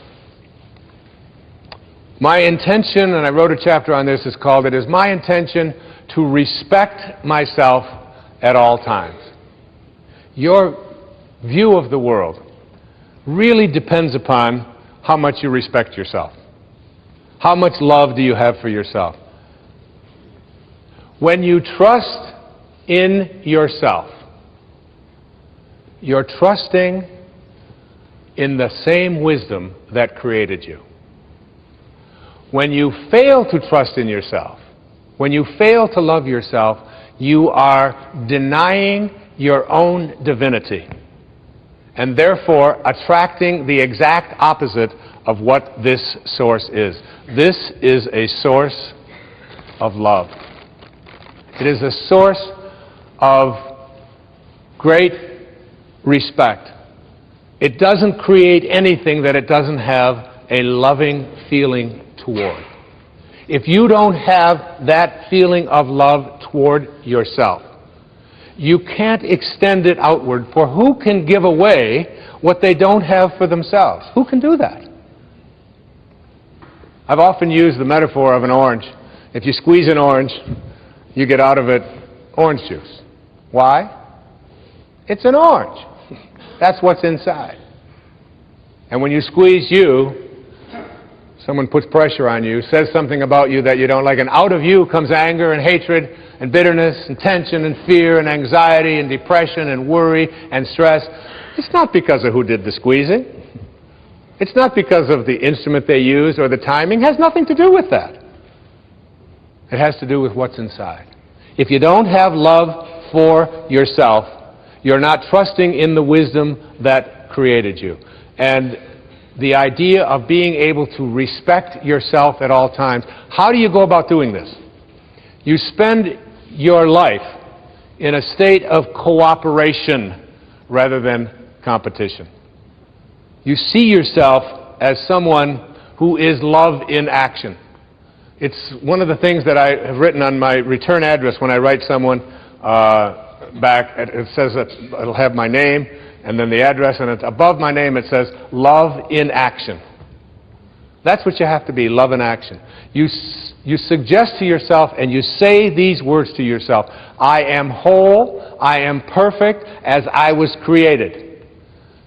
I am whole and I am perfect as I was created. And I came from a source that not only determined the shape of my eye and the shape of my body and the color of my skin and my height, but I came from a source that had a great idea about who I should be as well. And you sense that. And that cannot be fulfilled, it cannot be actualized, it cannot be created if you are not in a state of love. Now, when are you not in a state of love? Whenever you judge another human being, you do not define them with your judgment. You define yourself as someone who needs to judge. If I call you stupid, that does not make you stupid. That makes me a person who has to put labels on other people. And as Søren Kierkegaard, the great Danish theologian, once said, once you label me, you negate me. Match game. Match game. Are my thoughts in harmony with that source from which I emanated? Because, folks, when they are, the right people will show up. And the right events will transpire. And everything that you need in what Carl Jung called synchronicity, that there is almost like what happens when you are in a state of love and not having resistance to that, there is like a collaboration with fate. So judging anybody else just says, I need to judge. It doesn't make them what they are. And all I can say to you, each and every one of you, about love and loving yourself is this: that true nobility is not about being better than anyone else. It's about being better than you used to be. It's about being better than you used to be. All I can say to you up here as I speak to you now at this age, that I'm not better than one person out there watching or one person here in this beautiful theater. But I know for certain that I'm better than I used to be in almost every, not in almost, in every single way that that can be measured. I know that. I know that as a human being, as a writer, as a father, as a grandfather, as whatever it is that I am in my life, I am better than I used to be. Be love. The fourth face of intention is the face of beauty. Here we have a source. Here we have a source that is ultimate truth. It is the source from which you emanated. It's invisible. It's formless. Particles themselves do not create more particles. You need this to create a particle. And here is one of the most beautiful quotes about beauty, written by one of the people who probably knows as much about beauty as anybody. His name was Michelangelo. I don't know if you've ever been to Florence and you've seen David. I mean, just to stand in the same room. I went there to just look at David. I had no idea that David was 18 feet tall. And that I stood there not for 20 minutes. My whole family went traveling all over Florence. I said, come back. I can't leave. I was mesmerized by the beauty. And I always loved what Michelangelo said when they asked him, how could, out of one piece of marble, how could you create something so beautiful? And he said, David was already in there. I just chipped away the excess. David is in you. Beauty is in you. And here's what he said about beauty. He said, every beauty which is seen here below, down here below, by persons of perception resembles more than anything else that celestial source from which we all come. Isn't that great? Every beauty that we see resembles more than anything else that source. We're talking about source, connecting to source, from which we all come. Do you see beauty? Do you see it more or less in your life? Can you find it in a homeless person urinating on the street? Can you find beauty in a cockroach? As you reach higher levels of consciousness, you begin to see, not only do you see beauty everywhere and in everything, you begin to recognize it as truth. One of my favorite quotes that I wrote about, and years ago I wrote a book called Wisdom of the Ages.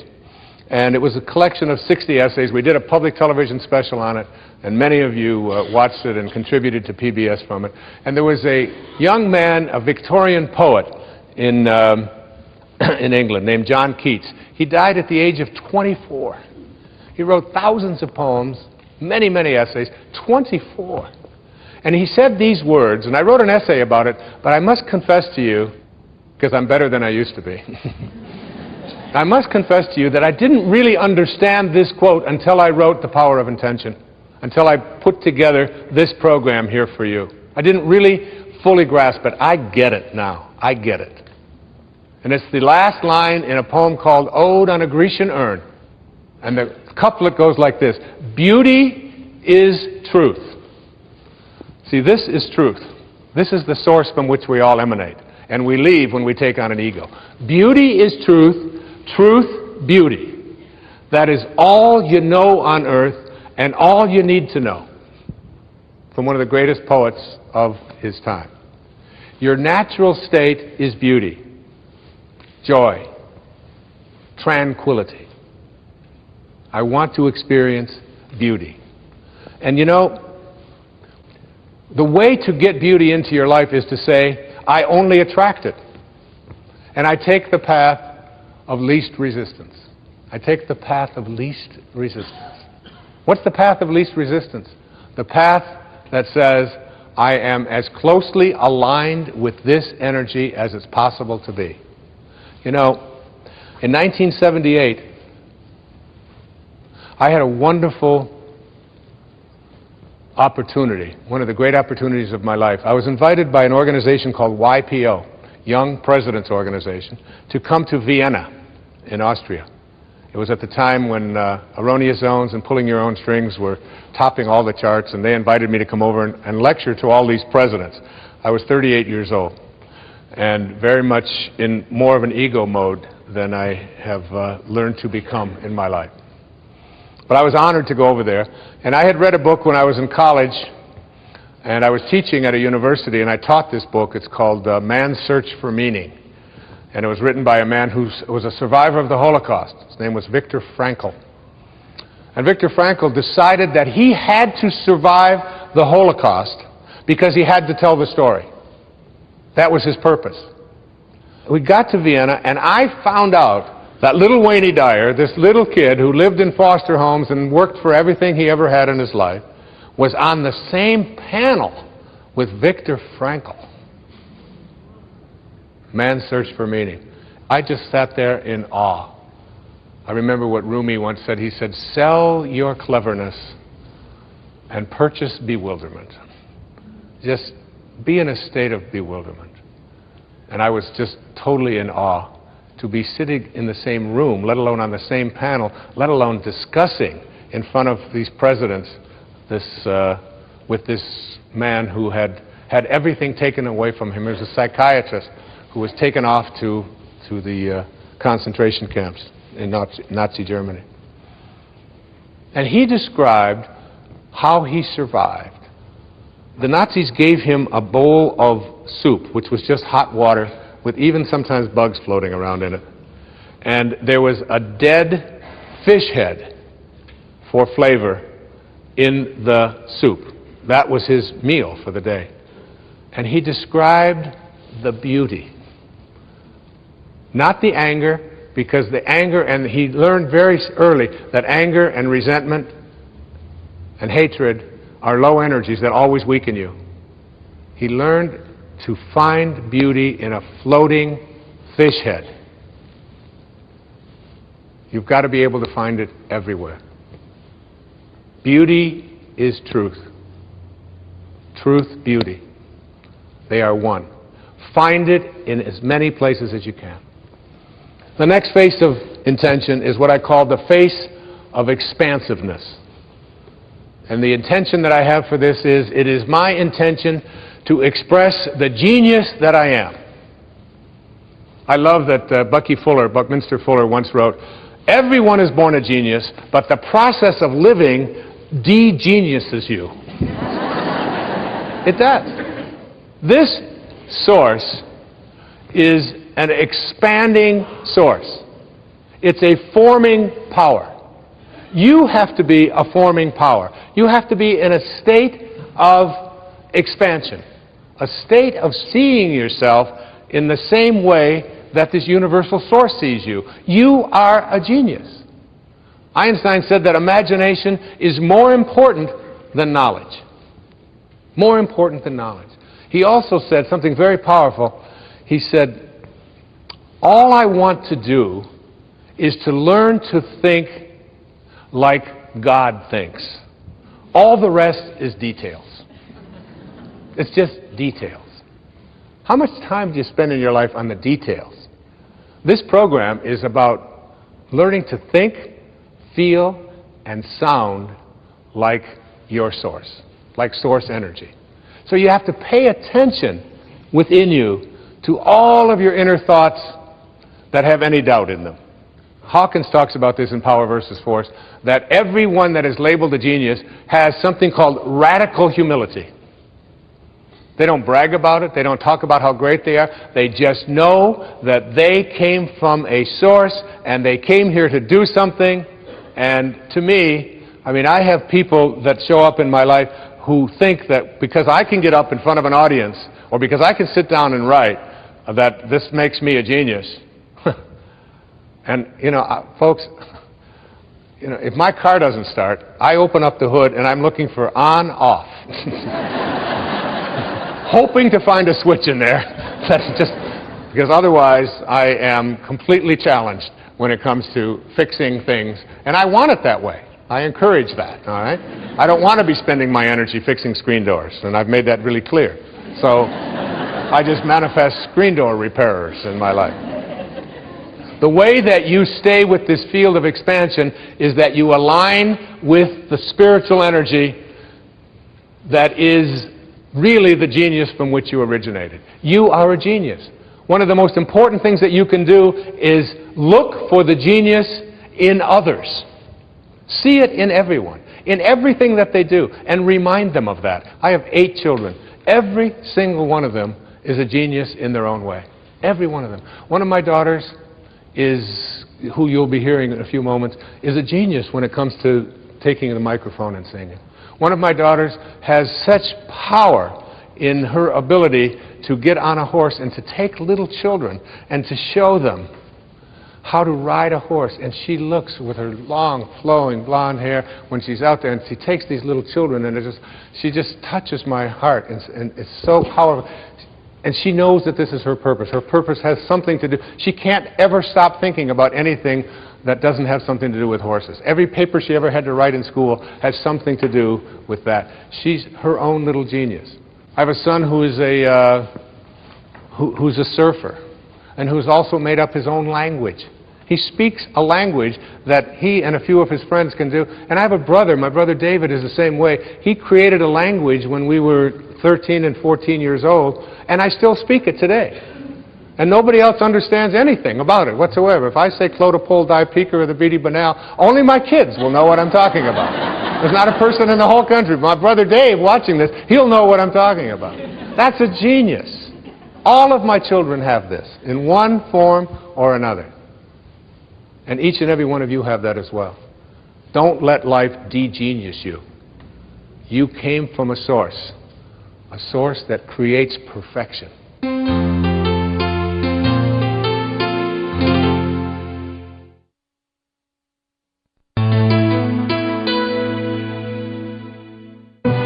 This program was made possible by contributions to your PBS station from viewers like you. Thank you. The next face of intention is called the face of abundance. And the face of abundance, remember, I go back. This creative source reacts to your belief in shortages with a fulfillment of your belief. So if you believe and know and are certain that you can't attract abundance into your life, but I want to tell you tonight, you tuned in to somebody who knows about abundance. I have always been able to create abundance in my life. When I was a little kid, all the other kids in the places that I lived and so on, and even when we got back at home with my mom, pop bottles. You remember soda pop bottles? You could collect them, little knee-high bottles, and Pepsi-Cola bottles, and Coca-Cola bottles, and 2 cents if you took them back. I was a master at collecting pop bottles. I could manifest a pop bottle just like that. It was we used to have furnaces that had coal in them. And I would go along and I would empty people's ashes that they would set out. I'd just take it out to the alleys. I would go to the grocery store, and because my imagination was always working on abundance, I would carry groceries out for little old ladies. You know what I'm doing today? Right now? Collecting pop bottles. And taking out ashes. And taking out groceries for little old ladies. Just a bigger stage. See, if I came to this source and said, I don't have enough, this source doesn't know how to react to I don't have enough. This source is an endless supply. It's like the ocean. You can take a 10 million gallon tank to the ocean of abundance, and you can take it out every hour, or you can take a thimble once a year. And the ocean doesn't care. It makes no difference to the ocean, because everything returns to this source. Every time I walk, wherever I go, in fact, it happened to me this morning. I found a dime. A dime? That's like major. A dime. That's 10 pennies. That's 5 bottles. And whenever I bend over, and I notice that it gets a little further away, I bend over and I pick up this coin, and I always say, thank you, God, for this symbol of abundance that always flows into my life. Never once have I ever said, how come only a dime? I need $1,000. Why are you only giving me a dime? It reminds me of a wonderful story of a grandmother who was living in that consciousness, and she was walking along the beach, and she had her little grandson with her, and all of a sudden this huge wave came right out of the ocean, gobbled up, took the son, and he was gone, just disappeared. She got down on her knees, she prayed, oh my God, please send my grandson back. How could this be? This is the worst moment of my life. Please send my grandson back. And all of a sudden another wave came along and plop! There was her grandson, right there next to her feet. And she looked up and she said, he was wearing a hat.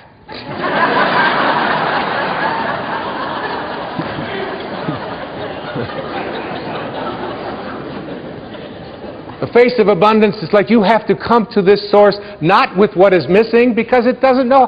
There's nothing missing. This source, which is the source of all, doesn't know about what's missing. When you say, please give me what is missing, it'll just reaffirm your belief in things being missing. You have to come to this source by being abundant, by being in a state of gratitude, by being thankful for all that you are and seeing yourself as attracting more and more of that and being willing to give it away. The final face of these phases, the seventh face of intention, is what I call the face of receptivity. It is my intention to attract ideal people and ideal relationships into my life. This universal source is what I call an equal opportunity provider. It knows nothing.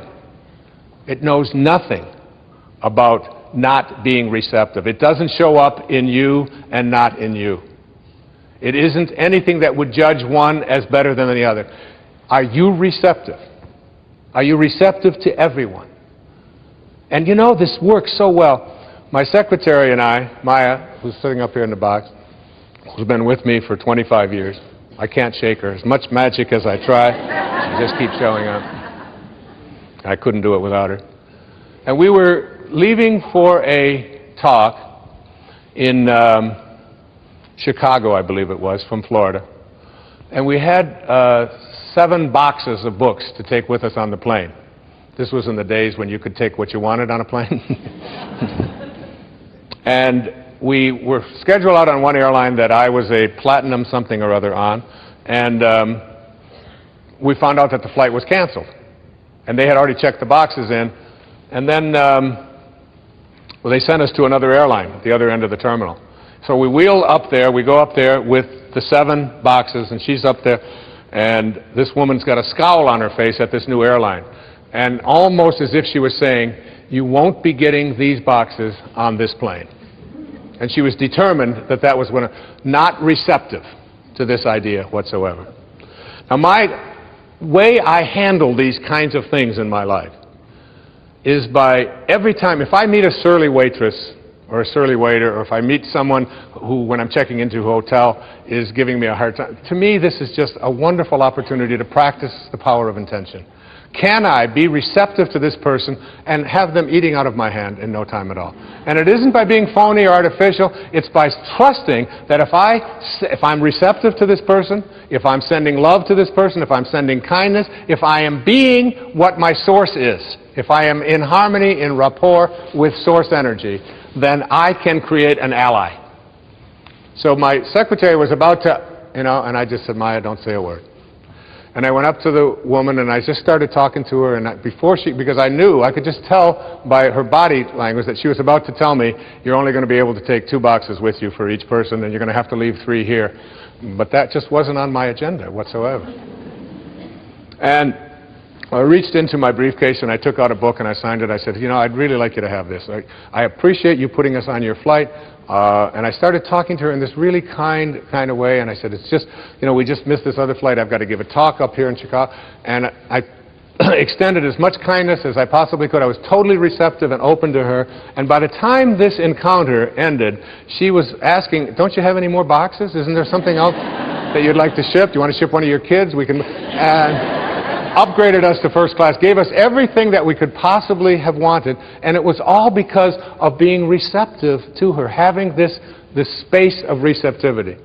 When you have receptivity, when you are practicing infinite patience, when you are being the kind of person you wish to attract, you have to want it more for others than you do for yourself. You have to see yourself already as connected to the right person. See yourself from the end. and see yourself as having all of the right people showing up. Act as if they're already here, because that's what the source is. And they are already here. I'm telling you, when I'm writing and I'm in the space that I'm defining here right now and speaking about right here, when I'm in this space, I want to tell you, ladies and gentlemen, that everybody shows up that I need. And it almost gets to a point where I get befuddled by it, how beautiful and blissfully it works. I'm even befuddled by you all showing up. We just put a little notice out there and said, come to Boston. Please come to Boston. Isn't that a song? And you all did. Thousands of you. Look at you, all over the place. This beautiful place and these lobbies and going all the way up into, there's people up there. You're 1,000 miles away. You're all here. And when I'm writing, my eyes will glance on a book that's been on the bookshelf for 20 years and I haven't looked at, and I'll walk past it and it'll fall. What is that? And I'll pick it up, and it's exactly what I needed. The phone will ring, and the exact right person will show up. When you're in this place of being receptive, kind, loving, beauty, abundance, when you're in this place, the universe conspires with you to create the right people, the right things. It all shows up. It's not your ego. I don't do it. It's called surrender. It's called, in the recovery movement, we call this letting go and letting God. Just letting go. You have a senior partner, if you knew, who walked beside you at all times on this path that you've chosen. You could never have another doubt that this would work. And I'm telling you, you tuned in today on this PBS show to listen to somebody who has believed. Not only do I believe in this and write about it, speak about it, I live it every day of my life. It always works. When I sat down to write this book, The Power of Intention, I had no idea what Chapter 2 was going to be when I wrote Chapter 1. I only had the quotes that I gave at the beginning of the show from Max Planck and Carlos Castaneda. That's all I had. Chapter 2 unfolded Chapter 3, and then one day, the exact second half of the entire book, all of these intentions, it all just flowed, as did this show. It all works in perfect harmony.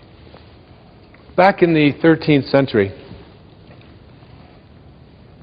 there was a man who, his name was Francesco, and we named the city of San Francisco for this little monk.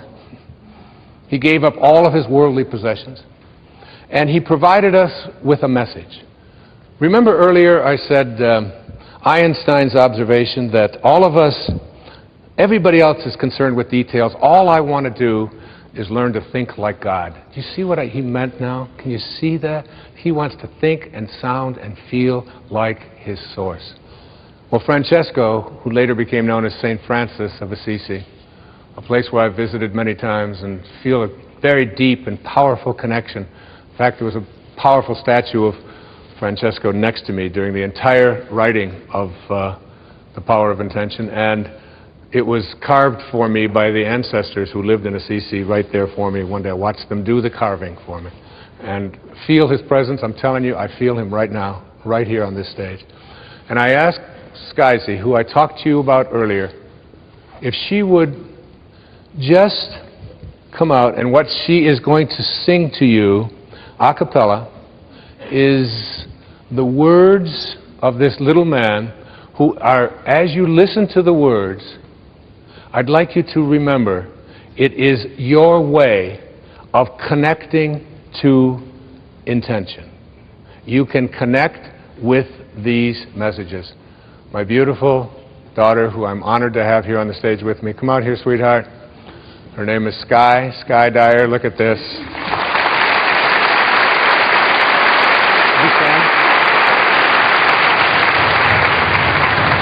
You're so beautiful.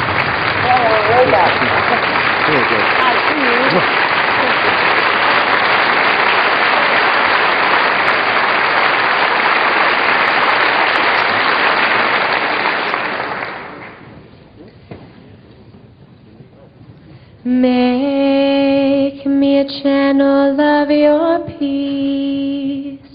Where there is hatred, let me bring your love.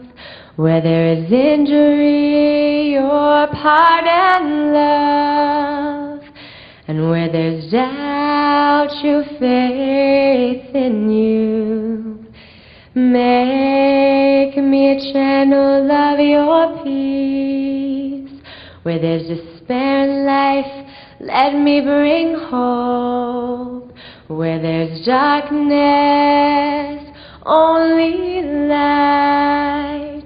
And where there's sadness, ever joy. Oh, Master, grant that I may never seek so much to be consoled as to console, to be understood as to understand, to be loved as to love with all my soul. Make me a channel of your peace. It is in pardoning that we are pardoned, love. In giving of ourselves that we receive.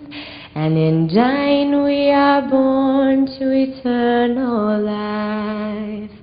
Oh, Master, grant that I may never seek so much to be consoled as to console, to be understood as to understand, to be loved as to love with all my soul. Make me a channel of your peace. It is in pardoning that we are pardoned, love. In giving of ourselves that we receive. And in dying we are born to eternal life. Thank you.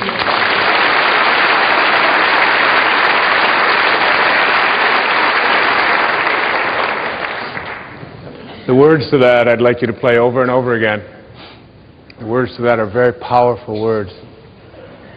Make me a channel of your peace. Where there is hatred, let me bring love. Where there is injury, pardon. Where there is doubt, faith. Where there is despair, hope. Where there is sadness, joy. It's not a prayer. It's not a religious statement.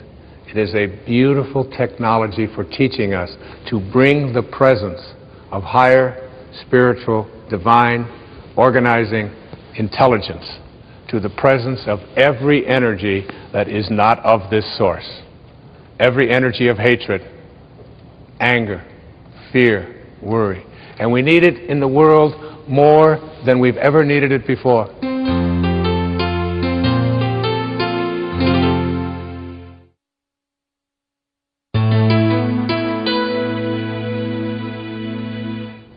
I'd like to suggest to you that when you learn to connect to intention, as I've been discussing here in this program, that something will happen as you go out into the world. You will find that your presence will do things to other people, even without you being aware of it.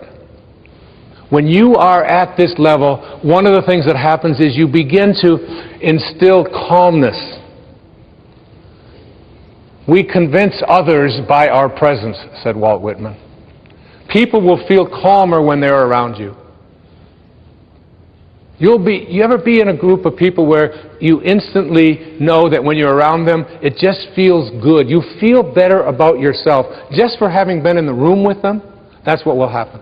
And there's also people who, when you're in the room with them, you want to run away because they bring very low energy. And people say to me, you know, other people are always bringing me down. I'm working with, if you knew what my family was like, if you lived with the people I live with, you wouldn't be saying these kind of things. And I say, low energy people can never bring you down. You have low energy because you hate people for hating you. You get angry at people for being angry at you. You judge people for judging you. You join others in their low energy. What did Sky just say? Make me a channel of your peace. Don't send me peace. Francesco didn't say, I need some peace. I'm short of peace. But this is only peace. It can only provide. Make me a channel of this. Allow me to be this. Your presence, when you connect to intention, to the field of intention, as I've been describing it here today, your presence makes other people feel energized. They want to do more. They want to write. They want to create their music. They want to make Mr. Holland's Opus. It's like who doesn't love that movie? And it isn't because it was such a great movie, which I think it happens to be, but it was because every one of us has that in Rocky. How many people saw Rocky? Remember Rocky by Sylvester Stallone? And you walk out of there, and you might despise boxing, but you go, there's a Rocky in me. We all feel, you walk out of there, you just feel like, it's like your presence makes others feel connected and uplifted. Your presence makes other people feel purposeful. It inspires them to greatness. And there's also an impact that you have on the consciousness of all of humanity. In Power versus Force, again, Hawkins speaks about what happens to us. What happens to us when here we have in this room probably 1,000 or more people in this beautiful, majestic theater in Boston. Just by your being here, just by watching this program and taking on some of these ideas, you change the energy of the entire planet. Everything is connected to everything else. The Native Americans used to say, no tree has branches so foolish as to fight among themselves.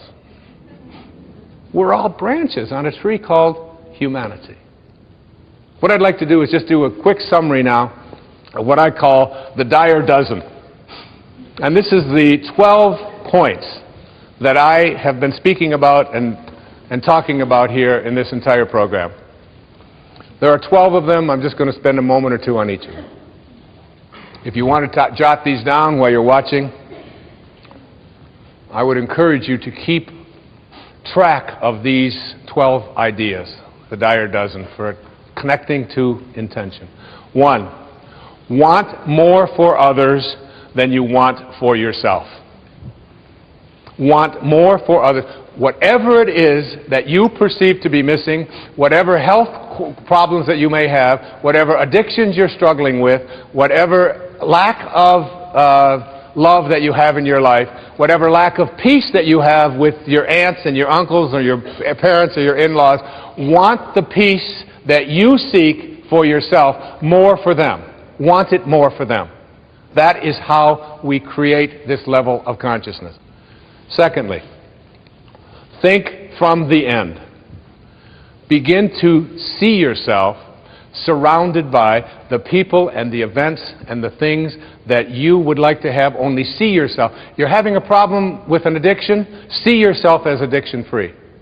See yourself, if there's a car that you want. My son was perfect at this, Sans. I mean, he's just so good at this. Because there's a certain car that he wanted. It's yellow. And he didn't just bug me about it every day, which they all do. And all kids will do that. But he saw himself. He got a picture of it. He put it on his computer. It's the background of his computer, this yellow whatever it is. All right? I call it the school bus. I told him I was going to put cab fares on the side of it, but that's what he wanted. Huh? And then he saw him, and then he went down and he drove it. And it was a used car, and he got on the internet, and he just saw himself in it. He couldn't not see himself in it. You know, we call this just persistence and being a pain in the rear end oftentimes, but it's not that at all. What it is young people have this instant knowing and awareness that I can create what I want for myself in my life, and the way that I do it is I act as if it's already here. And almost like they won't be denied it. That's what intention is. It's not that pit bull attitude. It's that awareness that I am thinking from the end. It's already here, because everything that you think is missing from your life is already here. The third of these dozen is to be an appreciator in your life. Be an appreciator. Look for that which is valuable rather than worthless. Look, you go out and you buy a house, and 10 years later we say it appreciates in value. What does that mean? What does it mean that a house rather appreciates? It is more what? Valuable. It's more same thing with you. If you're an appreciator, you have more value. Now you buy a car, you drive it off of the lot, and they say, well, it just depreciated by 20%. What does that mean? It is not as valuable as it was before. When you depreciate, you take your value away. When you appreciate, you make yourself valuable. What could be more valuable than being connected to Source? 4, stay in rapport with Source energy. Stay in rapport. Your job here is to be in a state of harmony with this. Constantly reminding yourself, is this how my Source thinks? 5, resistance. Understand this about resistance. Every thought that you have that is other than that which you emanated from is resistance. Every unkind thought, every uncreative thought, every thought of judgment, every thought of fear, every thought of depression, every thought of it can't happen, all resistance. So if you say, well, easy for him, he can talk about this, but I can't, that's resistance. You're right. Absolutely. Even if you think all of this is a bunch of nonsense, you're absolutely right. You're absolutely, because for you, that's what you believe. And if you believe that, the universal Source will help you to fulfill that belief. 6th is what I talked about many times in the program. Contemplate yourself as surrounded by the conditions which you want to produce. Contemplate yourself that. Because the way you are one with Source. You are always one with Source. You are one with all of its principles, all of those phases. You are one with it. It can't be anything other than it is. Neither can you. 7, understand the art of allowing. Allowing means taking the path of least resistance. Every time you have a thought that has resistance in it, what you have done is you have created an absence of allowing. You have to almost think like, here I am here, and here's Source. How much energy can I pull from it? How much energy can I pull from it? Are you pulling energy from Source, or are you away from it? Allowing. Allow yourself. 8, practice radical humility. You are not this body that you are in. You are not this mind that you are in. You are not any of the possessions that you have. You are a divine Source. 9, be in a constant state of gratitude. Be grateful for everything that shows up. Everything. Stay in a state of being generous and grateful in your life. Because what could be more generous than that which has allowed you to come from the infinite Source to this material world and back? 10, keep in mind that you can never resolve a problem by condemning it. Any problem that you have, when you use shame, you are using the lowest energy that's out there in the universe. You cannot shame your way into higher consciousness, into Source energy. 11, play the match game. Play the match game. Always ask yourself, am I matched up with the field of intention? And finally, meditate. Make it a practice in your life. Meditation is essential because it is your way of staying connected to Source. What is the only thing in the universe that can't be divided? You cannot divide God. Everything else has an up, down, north, south, east, west, male, female, right, wrong, black, white, alive, dead. Everything comes in dichotomies except for silence. Silence, you cut it in half, what do you get? More silence. Cut it in half again, more silence. Cut Source in half, just more Source. You can't divide it. Meditation. Stay in the gap. I'd like to close out this program on the power of intention with a story that was sent to me by my dear friend, Ellen. It's called Attitude. A 92-year-old, petite, well-poised, and proud lady who's fully dressed each morning by 8 o'clock, 92 years old, with her hair fashionably coiffed and makeup perfectly applied, even though she's legally blind and moved to a nursing home today. Her husband of 70 years recently passed away, making the move necessary. After many hours of waiting patiently in the lobby of this nursing home, she smiled sweetly when she told her room was now ready. As she maneuvered her walker to the elevator, I provided a visual description of her tiny room, including the eyelit sheets that had been hung on the window. "I love it," she stated, with the enthusiasm of an 8-year-old, having just been presented with a new puppy. "But Mrs. Jones, you haven't even seen the room yet. Just wait." "That doesn't have anything to do with it," she said. "Happiness is something you decide on ahead of time. Whether I like my room or not doesn't depend on how the furniture is arranged. It's how I arrange my mind." When you change the way you look at things, even if you're legally blind, the things you look at change. God bless you, and thank you.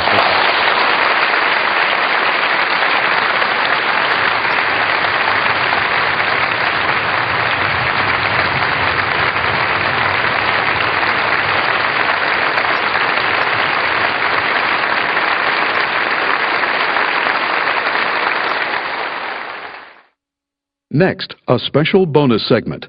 For the first time in 20 years, Dr. Dyer speaks about the profound and very personal event that transformed his own life.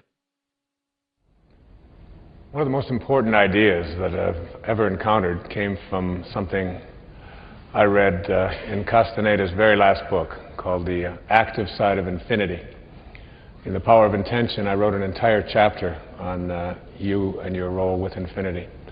What he said in here that made such a profound impact on me was that he said the problem with humanity, with what people in the Western world who are not living of the source, is that we are all in bodies that are going to die,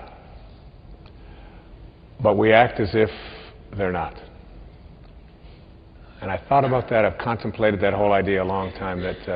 And he said, when you act as if you're in a body that is not going to die, you live on what he called the inactive side of infinity.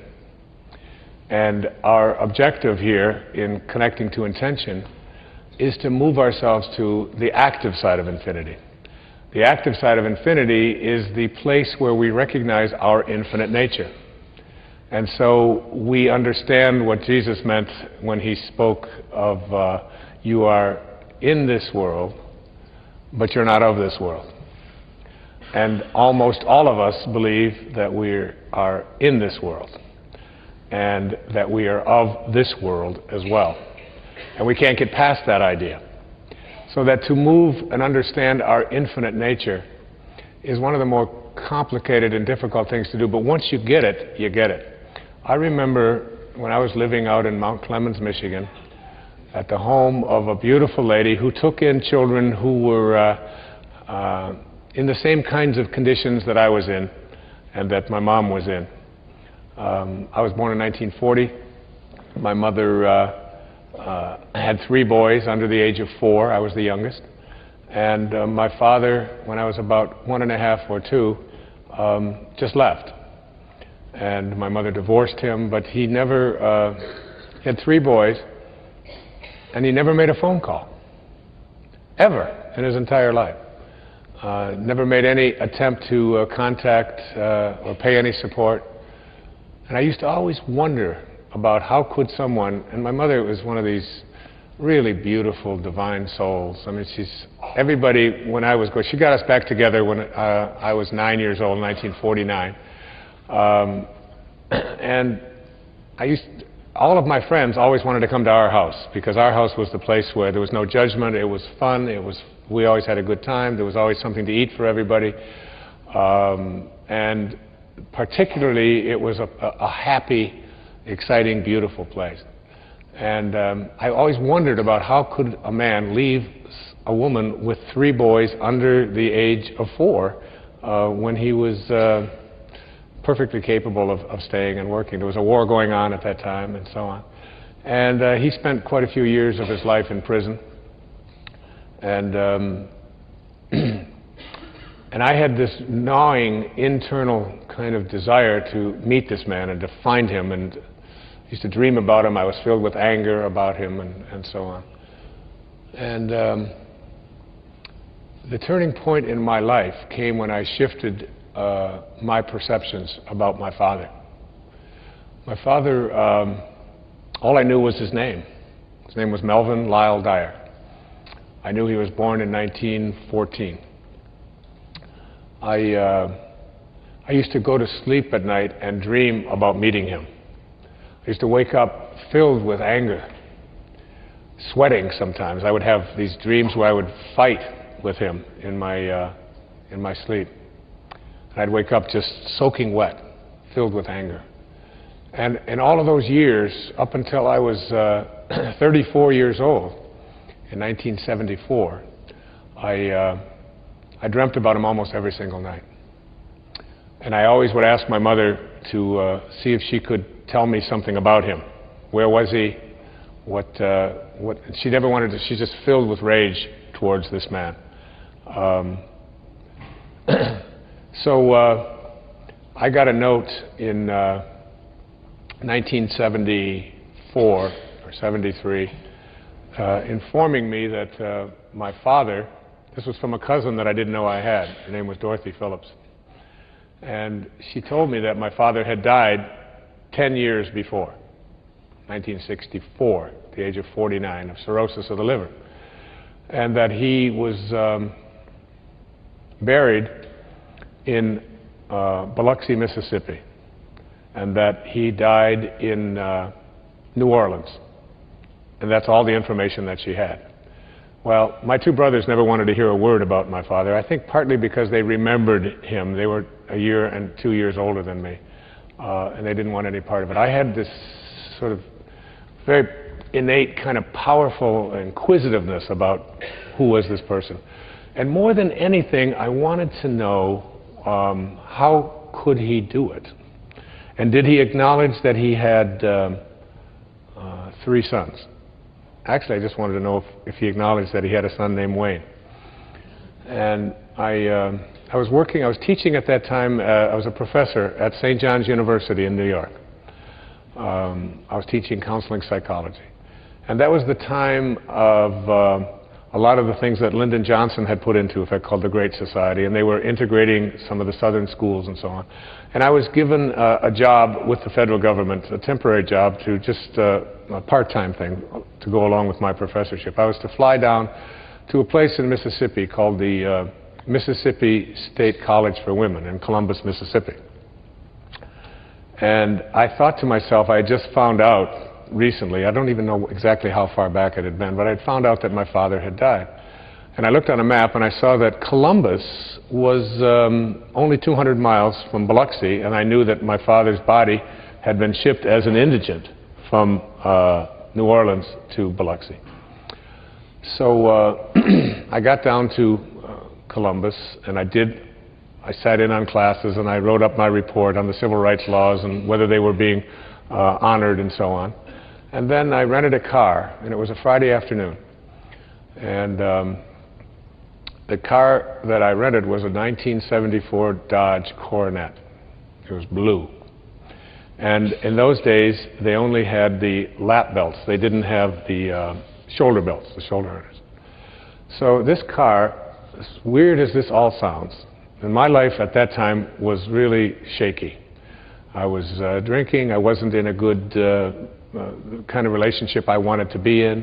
My writing wasn't, I just couldn't seem to put it all together. I was overweight. I had very little discipline. And I was very much ego involved in my life. And, but I always knew I had a different kind of a destiny, and I just couldn't seem to get, and this stuff with my father was always there, this internal kind of rage. And so I went, I got in this car, and the car was at a Avis rent-a-car place, And nobody had ever rented the car before. Nobody had ever driven the car before. It had 0 miles on the odometer, like 0.6 or something. It had been trucked in that day to be rented by me. So I rented this car. I got in, and I went to put on the seat belt, and I put the left belt on, and then I reached under to get the right belt, and there was no right-hand belt. Now, I was a fanatic about wearing seat belts and so on. So I got out of the car, and I wanted to find this belt. And I took the seat out, and I put it on the ground. And there, taped to the floorboard of the car, was a plastic, wrapped in plastic, was the buckle. And there was a rubber band around it, and the whole thing with masking tape was taped to the floorboard of the car, I guess to protect it from cutting the upholstery or whatever. So I took the stuff out, I took the rubber band off, I got the whole thing out, I put it up, put the seat in, reached in to put the buckle on, and inside of the buckle, there's a business card in this brand new car. And I looked at the card, and it said, Candlelight Inn, Biloxi, Mississippi. And on the back, there was a map imprinted on how to get to this Candlelight Inn. And I just had one of those flashing kinds of strange moments and said, that's weird. But I didn't think any more about it. I just put it in. I said, somebody at the factory, whatever it is. And I put it in my pocket. I said, but I'm going to Biloxi. So I drove to Biloxi. It was a Friday afternoon, and at the end of August. And I pulled into the outskirts of Biloxi. Welcome to Biloxi. And I pulled over, and there was a gas station there. I drove into the gas station. There was a telephone with a yellow pages. And I went and looked up cemeteries. It's the only clue I had. And there were 3 listings, 2 very large listings and 1 real small minor listing. So I called the 2. There was no answer at the first. Nobody answered at the cemetery. Second one I called was busy. So I called this tiny little number, and this man came on. And I said, and he had a southern drawl, and I said, I'm calling to find out if there's a Melvin Lyle Dyer who died in 1964. I believe that was the exact date. And would he be buried at your cemetery? And he said, well, this isn't really a cemetery, but they do bury people here. He said, I'll check. And he was gone for at least 10 minutes. And he came back, and he was rifling through Coca-Cola boxes that they had brought Coca-Cola, and this is how they filed things in Mississippi in those days. And he said, I found your father's record. He was buried here in 1964. I said, well, I'm on a journey as my father. I've been searching for my father for my whole life. I would just like to go to, where he's buried. He said, well, it's not really a funeral home. He said, your father is buried on the grounds of the Candlelight Inn. True story. So I reached in my pocket, and I said, I've got a map. And I drove to this little place. This was like the turning point in my life, and when I began to believe in the active side of infinity. And I went to this little marker on the ground. There wasn't even a gravestone there, just a little marker. And it said Melvin Lyle Dyer. I'm not exactly sure of these dates, but I'm pretty sure it's 1914, 1964. And I stood there, and when I went in, the man said, well, he said, you can leave.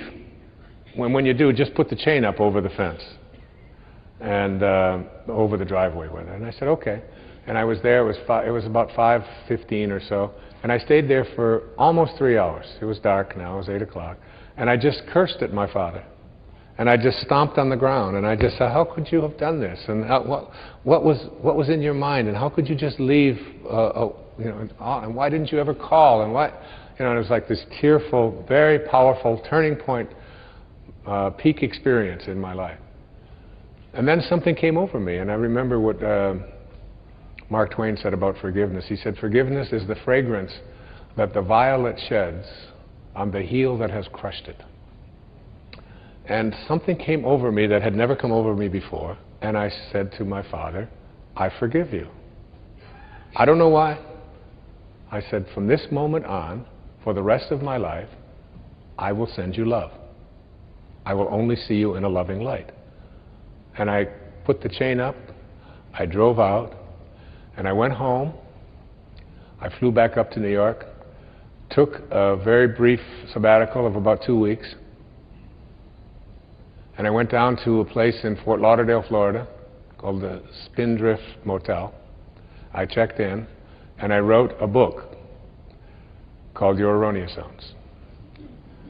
Today, there are 32 million copies of that book in 48 languages. And I wrote it in less than 2 weeks, beginning to end. When I left there, I started running. And I started a running streak shortly after that that went for 22 years without missing a day, 8 miles every day. I quit drinking. I entered into a different kind of a relationship in my life. The children that I had been wanting to began to show up in my life. I changed my diet around. I stopped eating toxic foods and behaving in toxic ways. And everything that I have been able to create and accomplish in my life came about because of some mysterious way that a business card got put into a car that had never been driven and ended up in my shirt when I was going to the place where I was trying to find my father. I could never begin to explain all of that. It is all so mystically mysterious. But that act literally changed my life and turned my life around. And I can remember as a young boy living at 231 Town Hall Road at Mrs. Scarf's house. And she came out one afternoon and she handed my brother Dave a banana and she handed myself a banana, and we were sitting on the back porch, and she said, with tears strolling down her face, "Mr. Scarf died this morning." And I, in my innocence, I was maybe 6 or 7, I said, "When will he be back?" And she said, "Never." And I remember peeling that banana and going up onto the bunk and lying there and trying to contemplate never. I don't know if you've ever done that, but going to sleep and dying for 1,000,000 years is not a big deal. But never, never, and that was when I began to see my infinite nature and began to live on that active side of infinity. Today, with what happened with my father, that act of forgiveness was the most important and powerful tool that really propelled me into the purpose that I'm here for and allowed me to intend this program and the book that I have written and all of the other things that have been accomplishments in my life, including my children, including everything that I hold to be dear, including my health, including my ability to speak without notes, including my voice. All of it came about because of that act of forgiveness and living my life from that moment on the active side of infinity. I no longer live in a body that I believe is not going to die. I know it will, but I also know that it's not me. I am totally, completely at peace with that I am not this body. I am an infinite being disguised as the man who's speaking to you now. God bless you. Thanks.